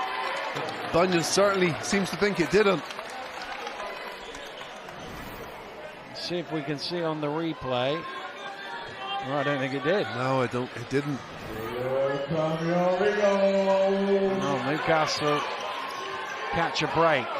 Can they possibly take the lead here? Person trying to tie it. A little short. Henry with the rebound. Johnson again going quick. Drops it back to Fraser.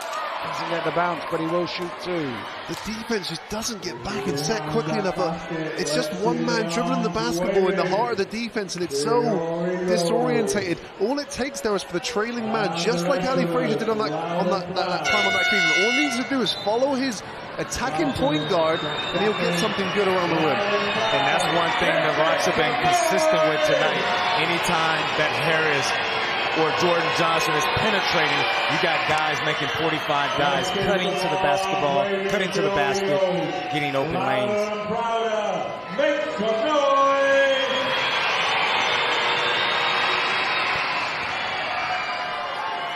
Lead goes back to 4.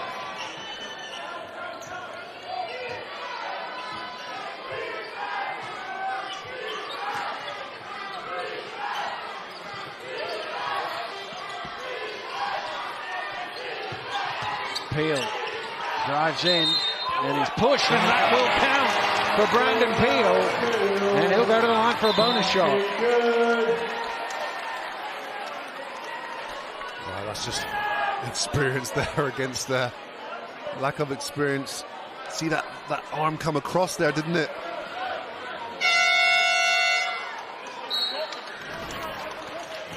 Well, he was convinced he had his hands on the ball. The referee less so. There's been a warning in there for the Rocks as well.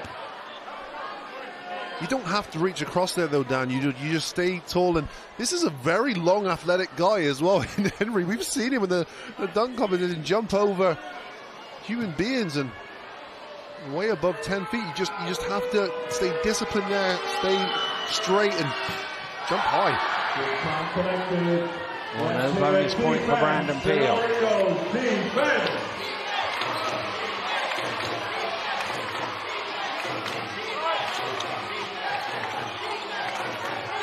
Johnson gets all the way into the lane, but can't score. Newcastle again in transition. Williams back to Peel, and he gets fouled again by Hendry. And again, to your point, Ant, that's Hendry putting his hands in the cookie jar late. He does a great job of having his hands high, but gets tempted by the ball and put that left arm down. And the refs are going to call it every time. And that's the difference there. If that happens there, Darius Defoe takes that step over there in the lane of the offensive player and takes the offensive charge. He absorbs the comfort with his body. And keeps his hands high. That's the key.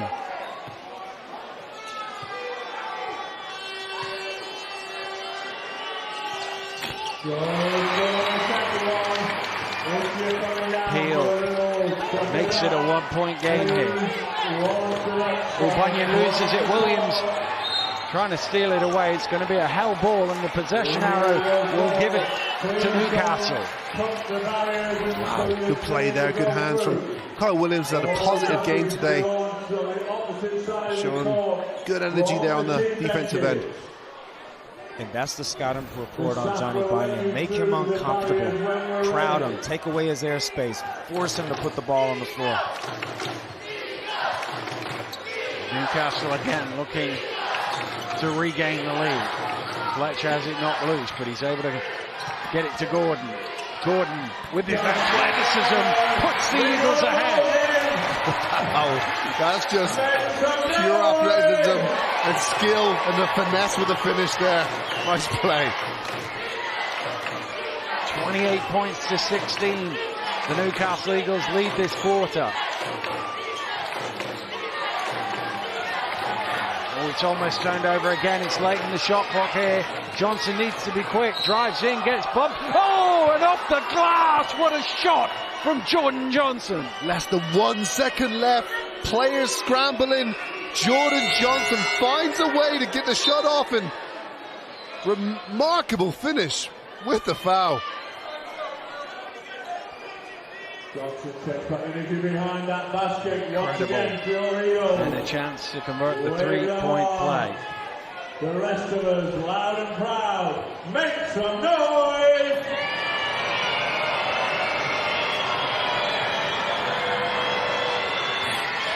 Johnson broke the free throw line there. Oh no, somebody else did. Oh no, no, it was Johnson, right first time. The shooter can't leave until the ball hits the ring. Everybody else can step in once it's out of his hands. And he ran over the free throw line too early. Yeah, he knew it was off as soon as it left his hands. Here's Peel, mid-range, knocks it down. And that's Brandon Peel's spot right there. The short corners, the elbows. When he first came to Newcastle, he was spending a lot of time outside of the three-point line, and now he's become more efficient by getting back to what got him here. Oh, Bunyan somehow got out of trouble there, but there is no such luck for Malcolm, who gets his shot blocked by Peel. Shot clock is switched off. Last few seconds here of a very good third quarter for Newcastle. Trying to get it to Gordon, is deflected away. They will have 2.3 seconds to try and add to their 30 third quarter points.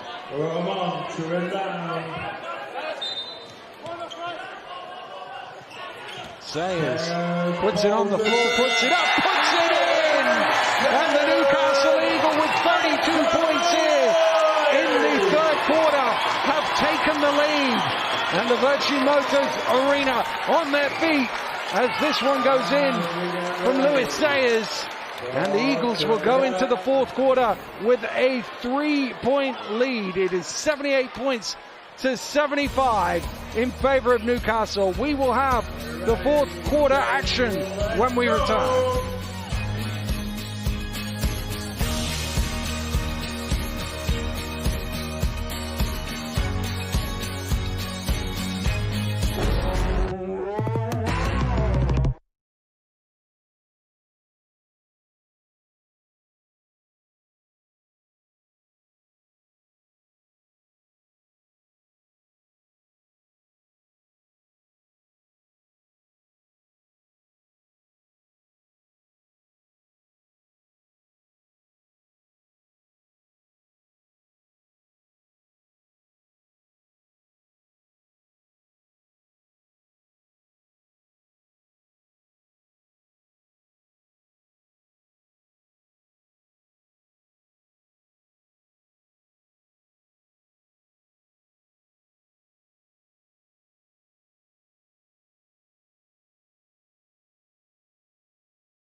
Welcome back to Newcastle here at the Virtue Motors Arena. The Eagles, with a big third quarter, have the lead with 10 minutes to play, but it's Glasgow who have the ball to start the fourth quarter.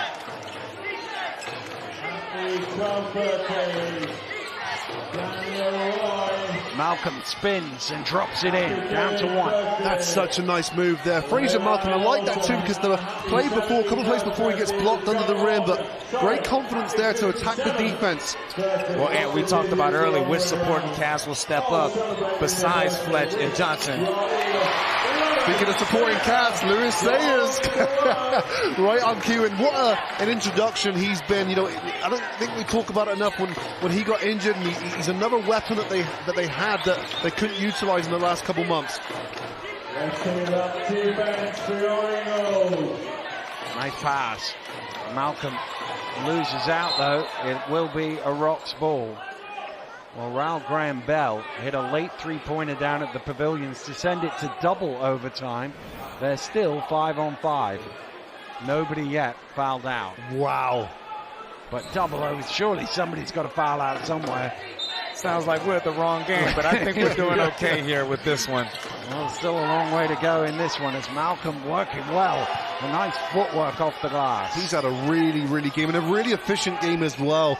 12 points for him. 6 for 7, 2-point field goal percentage too. He's been very effective. Sayers looking for some options.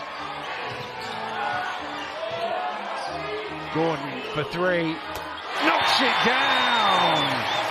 10th three-pointer of the game for the Newcastle Eagles. Justin Gordon just lines it up and knocks it down. Malcolm looking to respond and doing so. And if you're new to the game, this might not be the game to teach your sons or daughter about defense, but definitely on the offensive side of the ball, this is a fantastic display. Gordon thought about it. Second attempt, took it. Those things, let that fly. If you're going to shoot it, shoot it. Yeah, exactly. It didn't look like he caught the ball right because he had enough time, obviously, to get it off. And the worrying thing is he's got enough time. He's just hit a three, and he's got all that time. Open.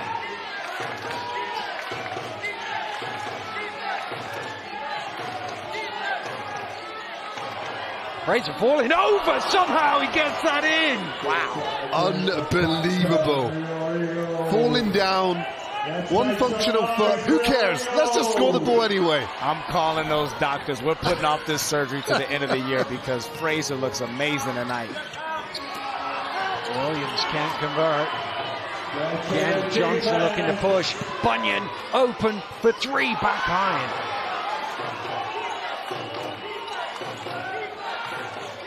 Poked away by Fletcher, but out of bounds for a Rocks possession.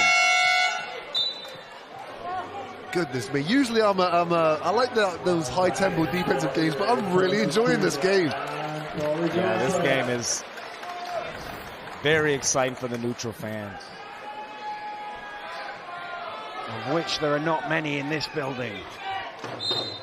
Almost all in black and white and chanting defense right now. Malcolm has got to shoot. Johnson didn't see it. And it's a turnover. Yeah, I think Fraser Malcolm will want that one back just because he's in such good rhythm right now. I think after that step through he made, he just takes that shot.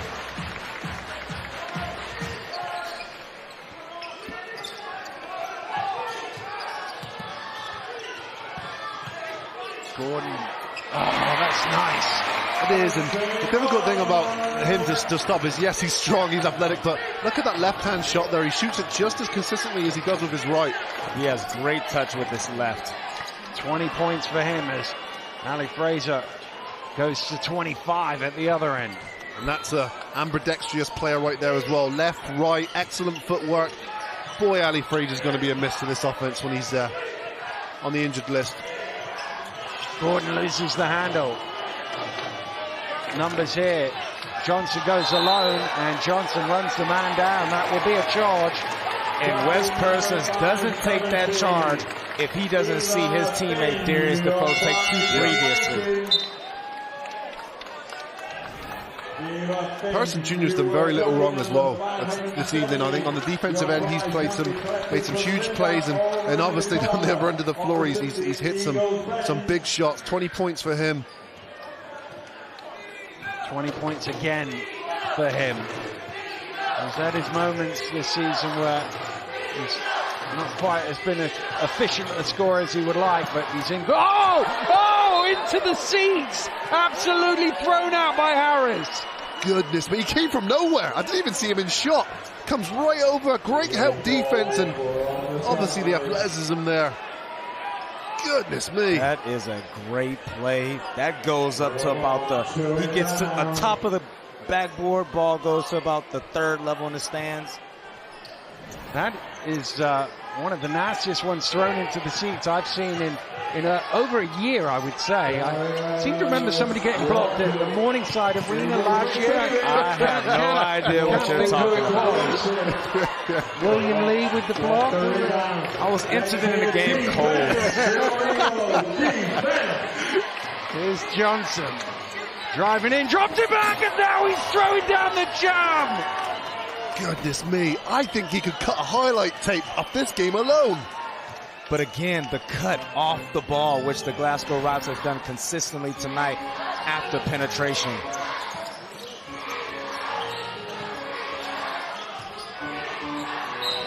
Fletcher getting it back, it's on the floor. The basket won't count, the foul is on Bunyan. Smart foul from Bunyan too. If he doesn't foul there, Fletcher gets an easy layup.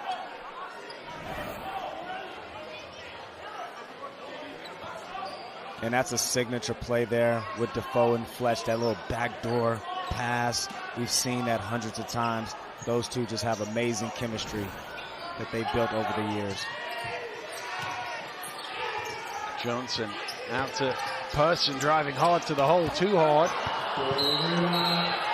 And there's a foul on the rebound, I think. I'm not sure who it's on.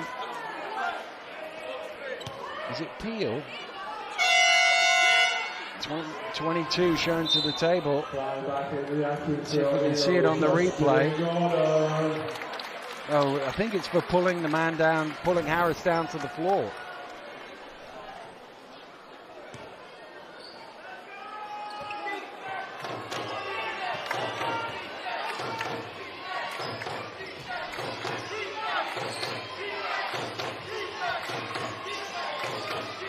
Bunyan, space for three.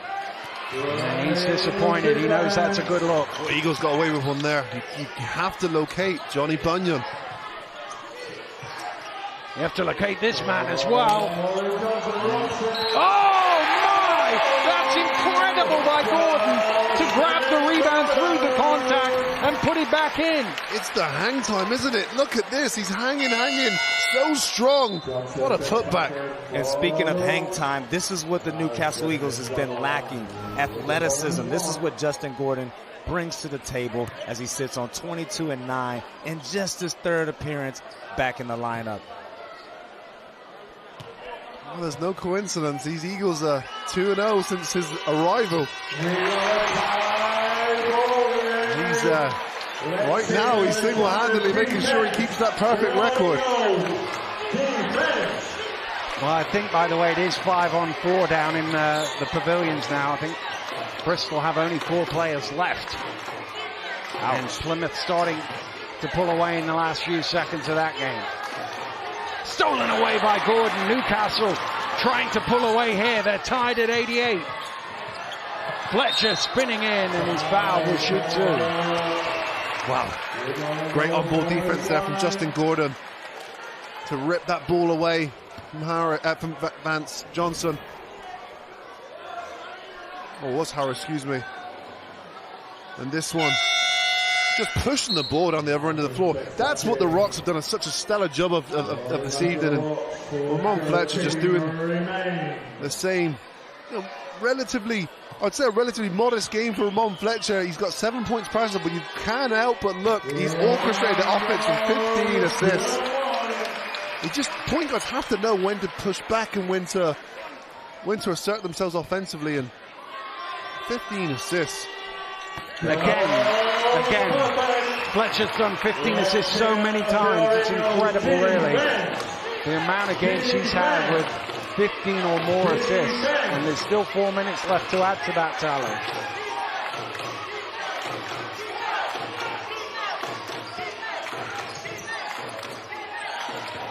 Johnson has it poked away. Fraser back to Johnson. Johnson trying to draw a foul, doesn't get anything. Jordan Johnson for 3, knocks it down. Goodness me. Great job crashing the glass there. Gets a second opportunity and it falls to Jordan Johnson from beyond the perimeter.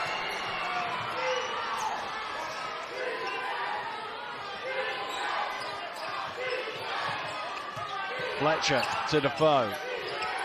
Back again. Off left. Well, it's like a feat when a team gets a stop. It doesn't happen very much. Yeah. Fraser gets it up quick, and that's a push by Defoe as Johnson tried to tip in the rebound. They're just going to check whether that's on the floor or whether that should be a shooting foul. I think he'll end up with 2 shots here. Yeah, he's about to put it back, wasn't he?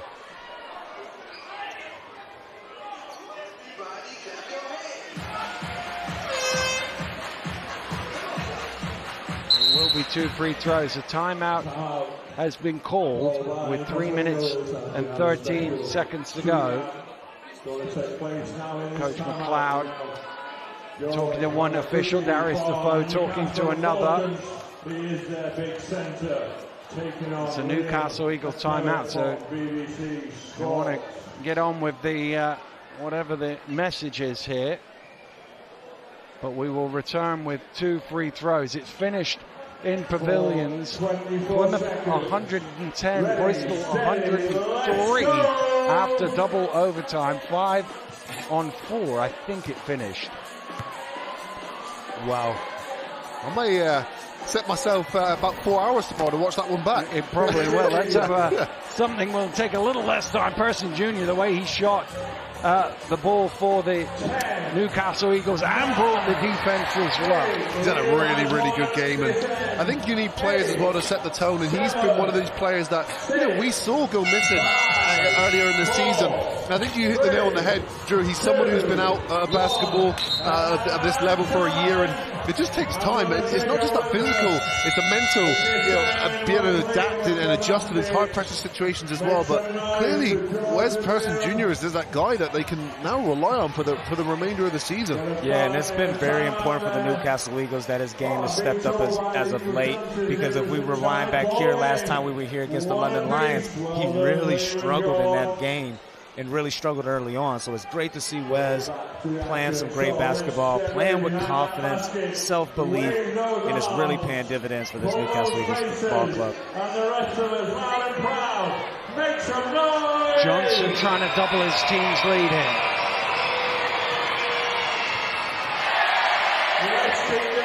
Not making the first one. Well, there hasn't been that many free throws either. It's just 3 for 6 for the Rocks at the line. Oh, he's missed them both. This person drops it off to Gordon. And again, I think he was looking for a foul rather than the score.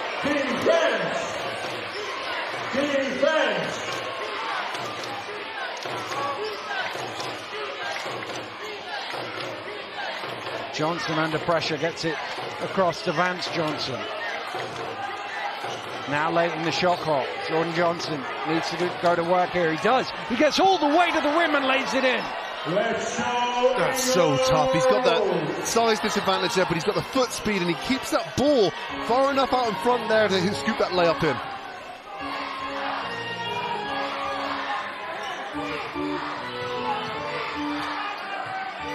Person. Back to Gordon. Cutting. Back. Oh! Harris with another monster rejection. And that's huge. That's a basket-saving block. Terrific play by Jordan Harris.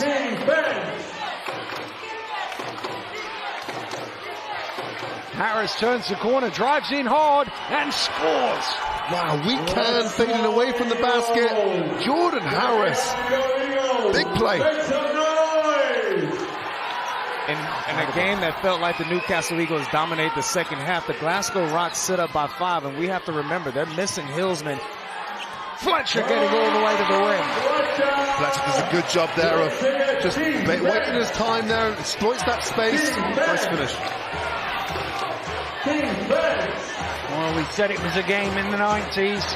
It could be the team that gets to 100 wins. Minute and a half to play. Johnson for 3, big shot. Doesn't go.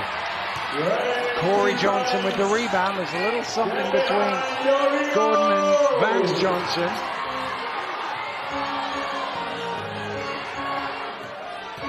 Corey Johnson drives in, kicks it off. And there's a foul call first. We got a foul on the play. 2 fouls, Eagles go to the line. That will be the 5th team foul on the Rocks. So Corey Johnson will shoot 2.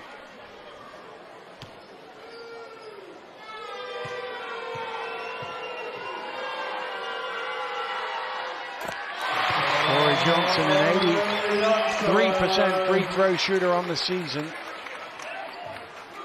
21 of 25 now after that make. And he knocks them both down. 1 point game. 1 minute to play.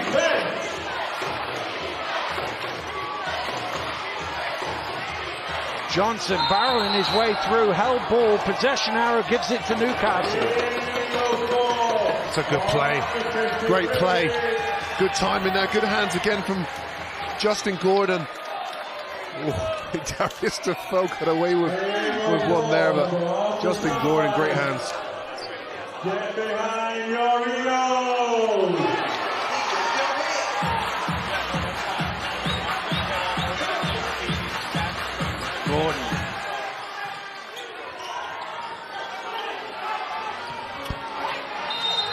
Driving in, knocked away, foul. I think it's on the floor. It doesn't matter because it'll be 2 shots anyway.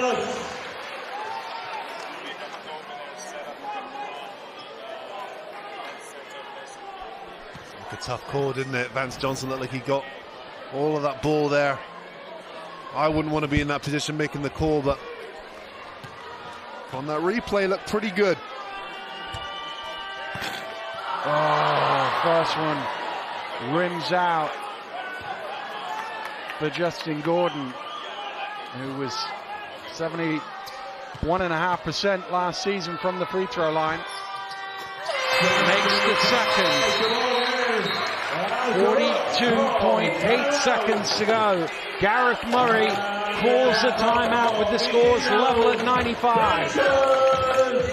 I'll take some overtime, please, Dan. Well, there's already been one double overtime tonight. I'll take a double overtime too. League. We'll have to check the schedule, so we got time for all of that. Well, the one other game has finished down at the Morningside Arena. The Leicester Riders return to winning ways, 90-77 over the Sheffield Sharks. This is going to shock you, Ro. They put the clamps on in the 4th quarter and pulled away. We haven't seen that before. That's what good teams do, Dan, that 4th quarter. Riders got absolutely killed on the glass with Mo Walker out injured. That hand injury picked up in our televised game against Manchester, but they were able to see it over the line in the end. Which of these 2 teams is going to see it over the line? In essence, you should really have one possession each here. If the Rocks are quick enough, they can go 2 for 1 here and make sure they have the advantage on the clock. And that's what you'd want to do if you're these 2 teams, because you haven't relied on defensive stops to get you to this point. You know, both teams have got 95 points on the board, so you'd want that extra offense because you'd feel that would give you the advantage. Well, he doesn't want to advance the ball, so that lessens the chances, if you like, of running 2 for 1.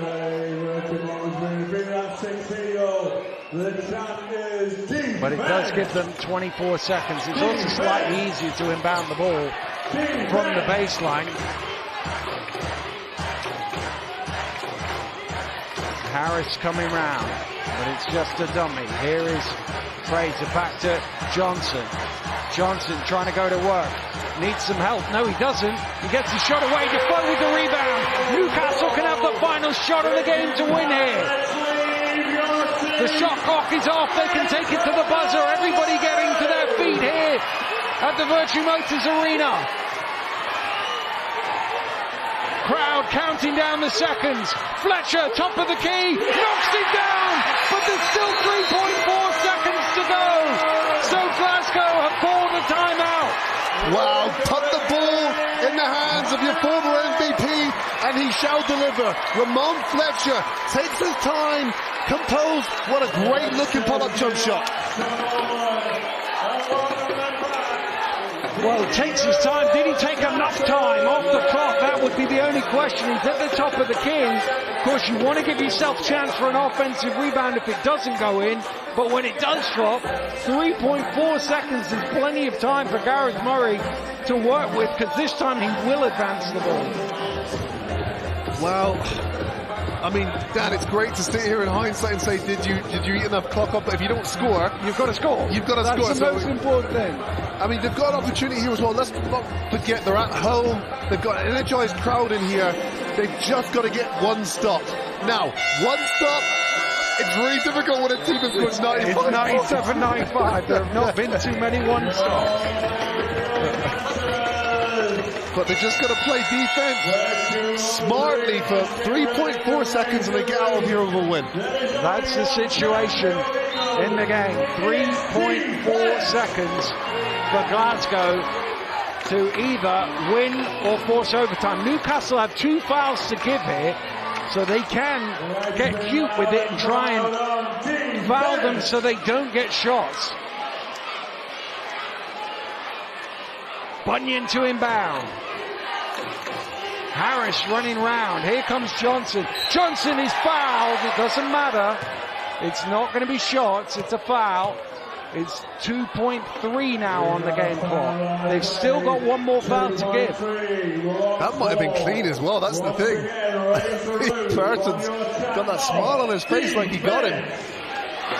So Bunyan comes over to the near side as we look at it, the opposite side to you. Bunyan to inbound. Trying to run the same play, gets it to Johnson to win it! No! And the Newcastle Eagles have beaten the Glasgow Rocks thanks to a last-second score from Ramon Fletcher. With 3 seconds to go, 44 delivered, and Newcastle did get the one stop they needed. And boy, was that close down. It missed on the inside of that rim, and Jordan Johnson almost stole this game away. But that was one of those games, Dan, we sit here 97-95. Both teams incredibly talented offensively.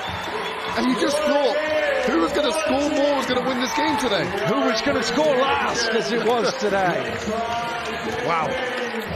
Incredible performance from both teams here at the offensive end.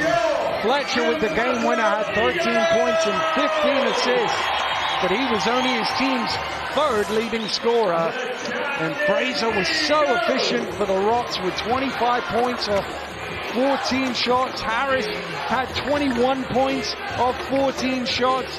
They couldn't have been much more efficient, that pair. No, and you know, sometimes you got to look at the losing team and you just feel bad for them. I feel bad for the Rocks. They came here and they just played hard. They didn't have one of their leading scorers in Hillsman, so they knew they had to pick up the slack, and boy, some of those individuals pick up the slack. Jordan Harris, I thought, was their MVP. I thought he was incredible. But Jordan Johnson coming back from injury, putting a gutsy performance. Ali Frazier does what he does, 25 points, and Malcolm Henry was just fantastic for those guys today. Malcolm Fraser, excuse me. Incredible game of basketball here. The Newcastle Eagles have beaten the Glasgow Rocks by 2. Let's go back to Nat. Well, extraordinary finish for the Newcastle Eagles, but Kieran Achara, the Rocks had it in their hands to win it. Unbelievable. You know, it was you know what, this has happened so many times for us at the Eagles. But you know, great opportunity, but the Rocks, they just could not close it out. This 32-point 3rd quarter for the Newcastle Eagles. It wasn't as if their offense was spluttering, per se, in the first half, but there was a real gear change. What caused that? You know, I think Gordon, I talk about the game changer, he just found a way to score, you know, and Fletcher then stepped up his scoring prowess in the second half as well. Darius Defoe had a brilliant start to the second half as well. 6 straight points, which really set the tone. 6 straight points, we're getting to his spot. You know, he knew he was getting to his spots. The Rocks cannot allow him to get that mid-range jump shot, and he did it with exception. We talked about how impressive the Glasgow Rocks have been all season long from downtown. No JC Hillsman tonight, of course, but in the first half that didn't seem to matter, but that shot went away from them in the second half. Yeah, I think they were shooting the ball really well in that first half, but they were doing the right thing. They were penetrating, getting the ball out, and that was making the Newcastle Eagles collapse their defence to get open shots. They weren't looking for that the same in the second half. Still, the mismatch in terms of fast break points we're seeing there, we saw that at the half, and that maintained in the second half. 28 for the Rocks, just 5 for the Eagles, but in the end it didn't matter. Yeah, no, they had 22 points, fast break points in that first half, only 6 in that second half. They really kind of slowed the game down for the Rocks, but they were still finding other ways to score, and it was a real grind-out game. It really was, taken to the wire. Justin Gordon was a player that Kieran said was instrumental in that Newcastle Eagles win, so no wonder he is our MVP this evening. He's courtside now with Drew. Justin, in the heat of competition for 40 minutes, nip and tuck in the second half, how did you pull it off? You know, we just stayed at it. We know that this is a 40-minute game, like you said, and we came out a little slow. They came out really, really hot, beating us on the fast breaks and capitalizing on our turnovers. And we turned that up in the second half. We picked up our intensity on the defensive end, like we talked about at halftime. And, you know, we knocked down some big shots. Shout out to Fletch.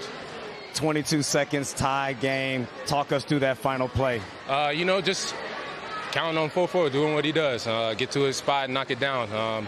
I did what I could, free him open a little bit, you know, and put it in his hands, and he did what he did. And you talked about at halftime, giving these fans a reason to cheer. What was different in the second half as this place was rocking? They reacted on our defensive intensity and our urgency. We came out and pushed their offense to the half-court line and made some physical stops on defense, got hard rebounds that we missed in the first half, and that's all we needed to turn it around. Big win tonight. Enjoy it. Yes, sir.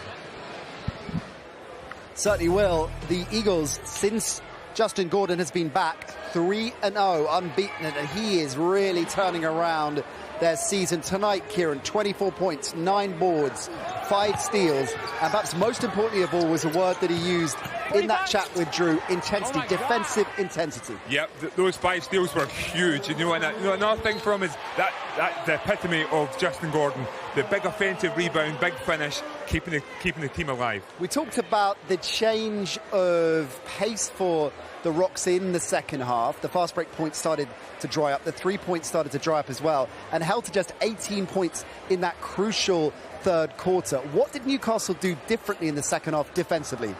Yeah, I think they ramped up their intensity, but I think they were, it was their offense that kept them going, and they had 32 points in that third quarter. That was the difference in the game. Glasgow Rocks won every other quarter of that game. I think they tied 1, but that they cannot find a way to lapse on defense and then allowed to give up so many points as well, and that cost them the game in the end. Offensively, things started really humming for the Eagles in the second half, and Ramon Fletcher, who had, of course, one of those games where he was distributing it, 15 assists, wasn't really doing a huge amount with the ball in his hand in terms of scoring, in single digits up to this point, and then this is why he is the 2-time MVP of the league. Big shot, and again, for me, that's his spot. He just knows how to get there. We know what's coming, but he's so instrumental at controlling that ball, controlling the rhythm, and it's a big shot to win the game. There are certain players, Gino Crandall is one of them, last season DeAndre Liggins, who we think, well, they're having a relatively quiet game, and then you look at the numbers and they're in double-digit assists. It's actually frightening, and that's what I'm saying. It's the rhythm of the game. Sometimes you think someone's down and out, but they're actually orchestrating everything else, and that's what he was doing tonight. He was orchestrating for the rest of his team and stepped up when he needed to at the offensive end. What a thriller game it has been. I'm sure both coaches were on the edge of their seats, and we'll hear from both of them in just a moment. Wes Person's a player that we want to highlight. He has had a brilliant run of it recently after a sluggish start for the Eagles. This is another 20-point game. That's 5 in a row, 5 assists in the mix too, Kieran. And it's a great run. What I'm seeing now is I think he's getting the ball in the right spots. He's getting a lot of going downhill, so he's coming off these pinned down screens, and it's making a big difference to him, and he's knocking down those shots. Sometimes players hit the league and we expect them to hit the ground running, right? But it takes time to acclimatise. What are the main things that players need to adjust to when they're coming into the BBL, maybe from other leagues around Europe? Well, first and foremost, getting to know your teammates, being independent, being away from home. People neglect the things that happen off the court, but then at the same time on the court, it's the changing the referees, the travel, travelling game days. A lot of players have never travelled on game days before. That's a big adjustment as well. Based on what you've seen from him in the last 4 or 5 weeks, is this a distinctly different player to the one we saw at the beginning? A player, do you expect to see this kind of progression? I think he's starting to see the player he knows he can be, and he's getting the balls in the right spot. So I think he's a lot more self-aware about his game and what he can bring to the team, and he's finding a way to do that. Really starting to roll this Eagles offense. Let's hear from their head coach, Ian McLeod. He's courtside now with Drew. Coach, what an amazing win in front of a capacity crowd. How were you able to turn it around in the second half? We were far more physical defensively. 57 points conceded at half-time, 38 second half. So that's a huge adjustment for us. Just more physical. I said whoever wins the game is a team that wants it more. I think we showed down the stretch what it meant for our guys. And talk about Justin Gordon's impact tonight. It's Justin Gordon. If you're surprised by it, then you didn't watch the BBL last year. And then when you put the guys around him that we've got as well, it was the missing piece almost. But I don't want to get too far ahead. We haven't done anything yet. All we've done is got our record back to 500. And that was never a goal for us. We've got to use this as a platform now. And that's 3 in a row now, 3 wins in a row. You guys are starting to build some momentum. What's urgent if this team's going to repeat last year's success and be the last team standing? Attention to detail. attention to detail in everything we do, whether it's setting the screen offensively, whether it's our movement defensively. And there's a lot there tonight, particularly defensively. Our second movement as a team. Maybe we stopped the first action, but the second and third actions, and that's an awareness thing. And we're still building. We've really only had, with the full group, 2 weeks together, maybe a little bit over that. So we've got a lot more to do. Well, you did great tonight. Great win, Coach. Enjoy it. Thank you very much. He's got to be happy with the way this season is turning around, Kieran. Yeah, and like I said, I'm not getting too far ahead of myself. You went against the Rocks defence, which is not the best. Surrey Scochers defence, which is not the best. They've got a lot more challenges to come their way, but again, they are building. They're building confidence. They're getting that rhythm and starting to believe in themselves again. Definitely offensively, we saw the rhythm. What do you make of the Eagles defensively tonight? I wasn't impressed, to be fair. I think they're really lacking still. I call it the helper. You know, anytime the Glasgow Rocks penetrated into the help defence came, and then no one was there to step up. So there was a lot of easy scores for the Glasgow Rocks, especially in that first half. It showed that they still got a lot of work to do. And a player that capitalised on that was Jordan Harris. He had an immense game for the Glasgow Rocks, and frankly, if the cards had fallen their way at the end, he would have been our MVP. 21 points, 6 assists, 5 boards and 3 steals. Brilliant performance, wasn't it, Kieran? He had an exceptional game, and like I said, he was relentless. He was attacking the basket. A lot of those fast break points were because of him. You know, just getting to the rack, putting his head down and finishing at the rim. Justin Gordon plays with intensity, so does Jordan Harris, right? In replica for the Rocks, if you look at them head to head. Yeah, they're both athletic players in different ways. You know, Gordon is a man-child. You know, he's a real beast. Harris is a lot more, composed, but at the same time, he has that burst of speed and then finishes it above the rim, which I think is a great thing to have in any team. Ali Fraser had a brilliant first half, but slowed down a fair bit in the second half. Why do you think that was? Yeah, we talked about this at half-time. I think when you're playing with an injury, you've got the adrenaline pumping, you then stop for half-time, and you start to feel that pain again, and that could be for Ali Fraser. I'm sure that was a part of the reason tonight in the second half. Even though the second half, his contribution dipped, he is going to be such a difficult player to replace for the remainder of the season, with, of course, so much on the line for the Glasgow Rocks. A big trophy semi-final coming up in a couple of weeks' time against the Cheshire Phoenix, and certainly elements of this performance you would think will please their head coach Gareth Murray. Well, let's find out if that is the case. He's courtside now with Drew. Coach, tough loss tonight. It could have gone either way. Sum up tonight's performance. I thought the energy was good and the concentration was good from everybody tonight. First half, we got the ball moving. Everybody's making shots. We're getting stops. Second half, we slowed down a bit, scoring from perimeter. Justin Gordon got going.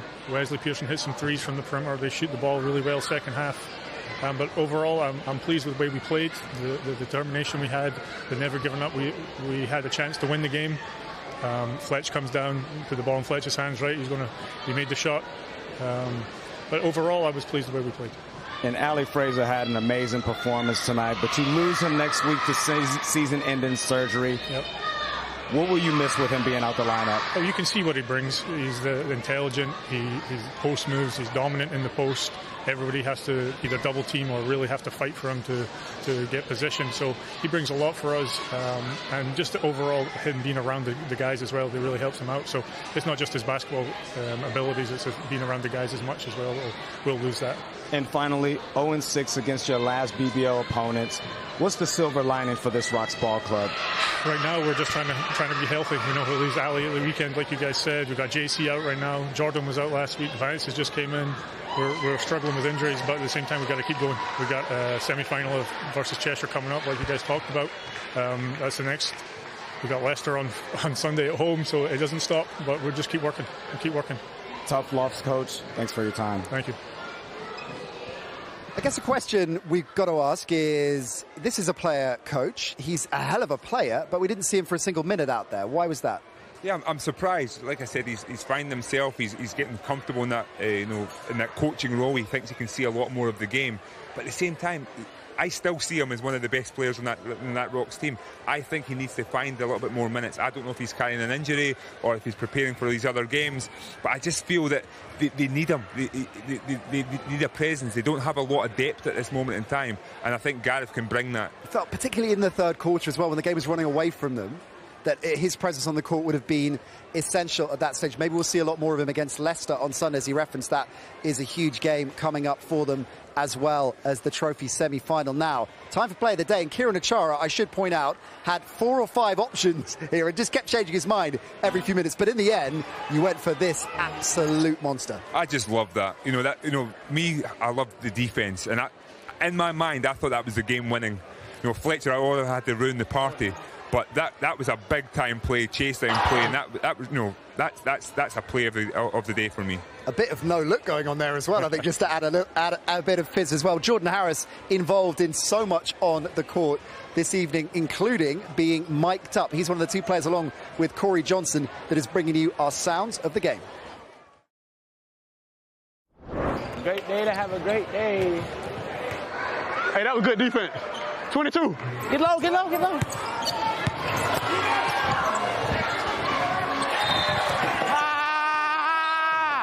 Good shot. Keep shooting that.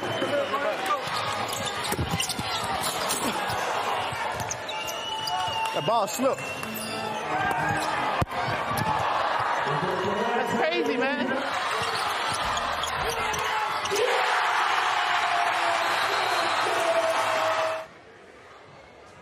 How many times have we seen that Ramon Fletcher stepping up? It still hurts. Still hurts. It's going to hurt for a while, I think, buddy. It's going to hurt for a while. Wait till Drew Lasker gets back in the mix. We haven't heard from him yet. Tonight's games elsewhere in the BBL included a double overtime in the Plymouth-Bristol West Country derby. The Patriots coming out on top, and the Riders back in business after their defeat against the Lions at the weekend. Comfortable in the end against Mike Tuck Sheffield Sharks, 90-77. The final. Let's quickly talk about that Lions victory on Sunday. Last week when we were in Leicester, we said they needed to really get that win to keep the title race alive. Do you think it still is alive? Yeah, I'm giving it a little sliver of hope just for that win. Can they build on that, though? Because in my mind, I don't see Leicester losing so many games. I still haven't seen that consistency enough with London that they're going to keep winning. They're going to have to win out just to stand a chance. And London, of course, yeah, exactly. They've got those games in hand, sure, but they've got to make sure that they lock them all in and count for it to be key, right? There is plenty of basketball coming your way here on Sky Sports, including a big game next week.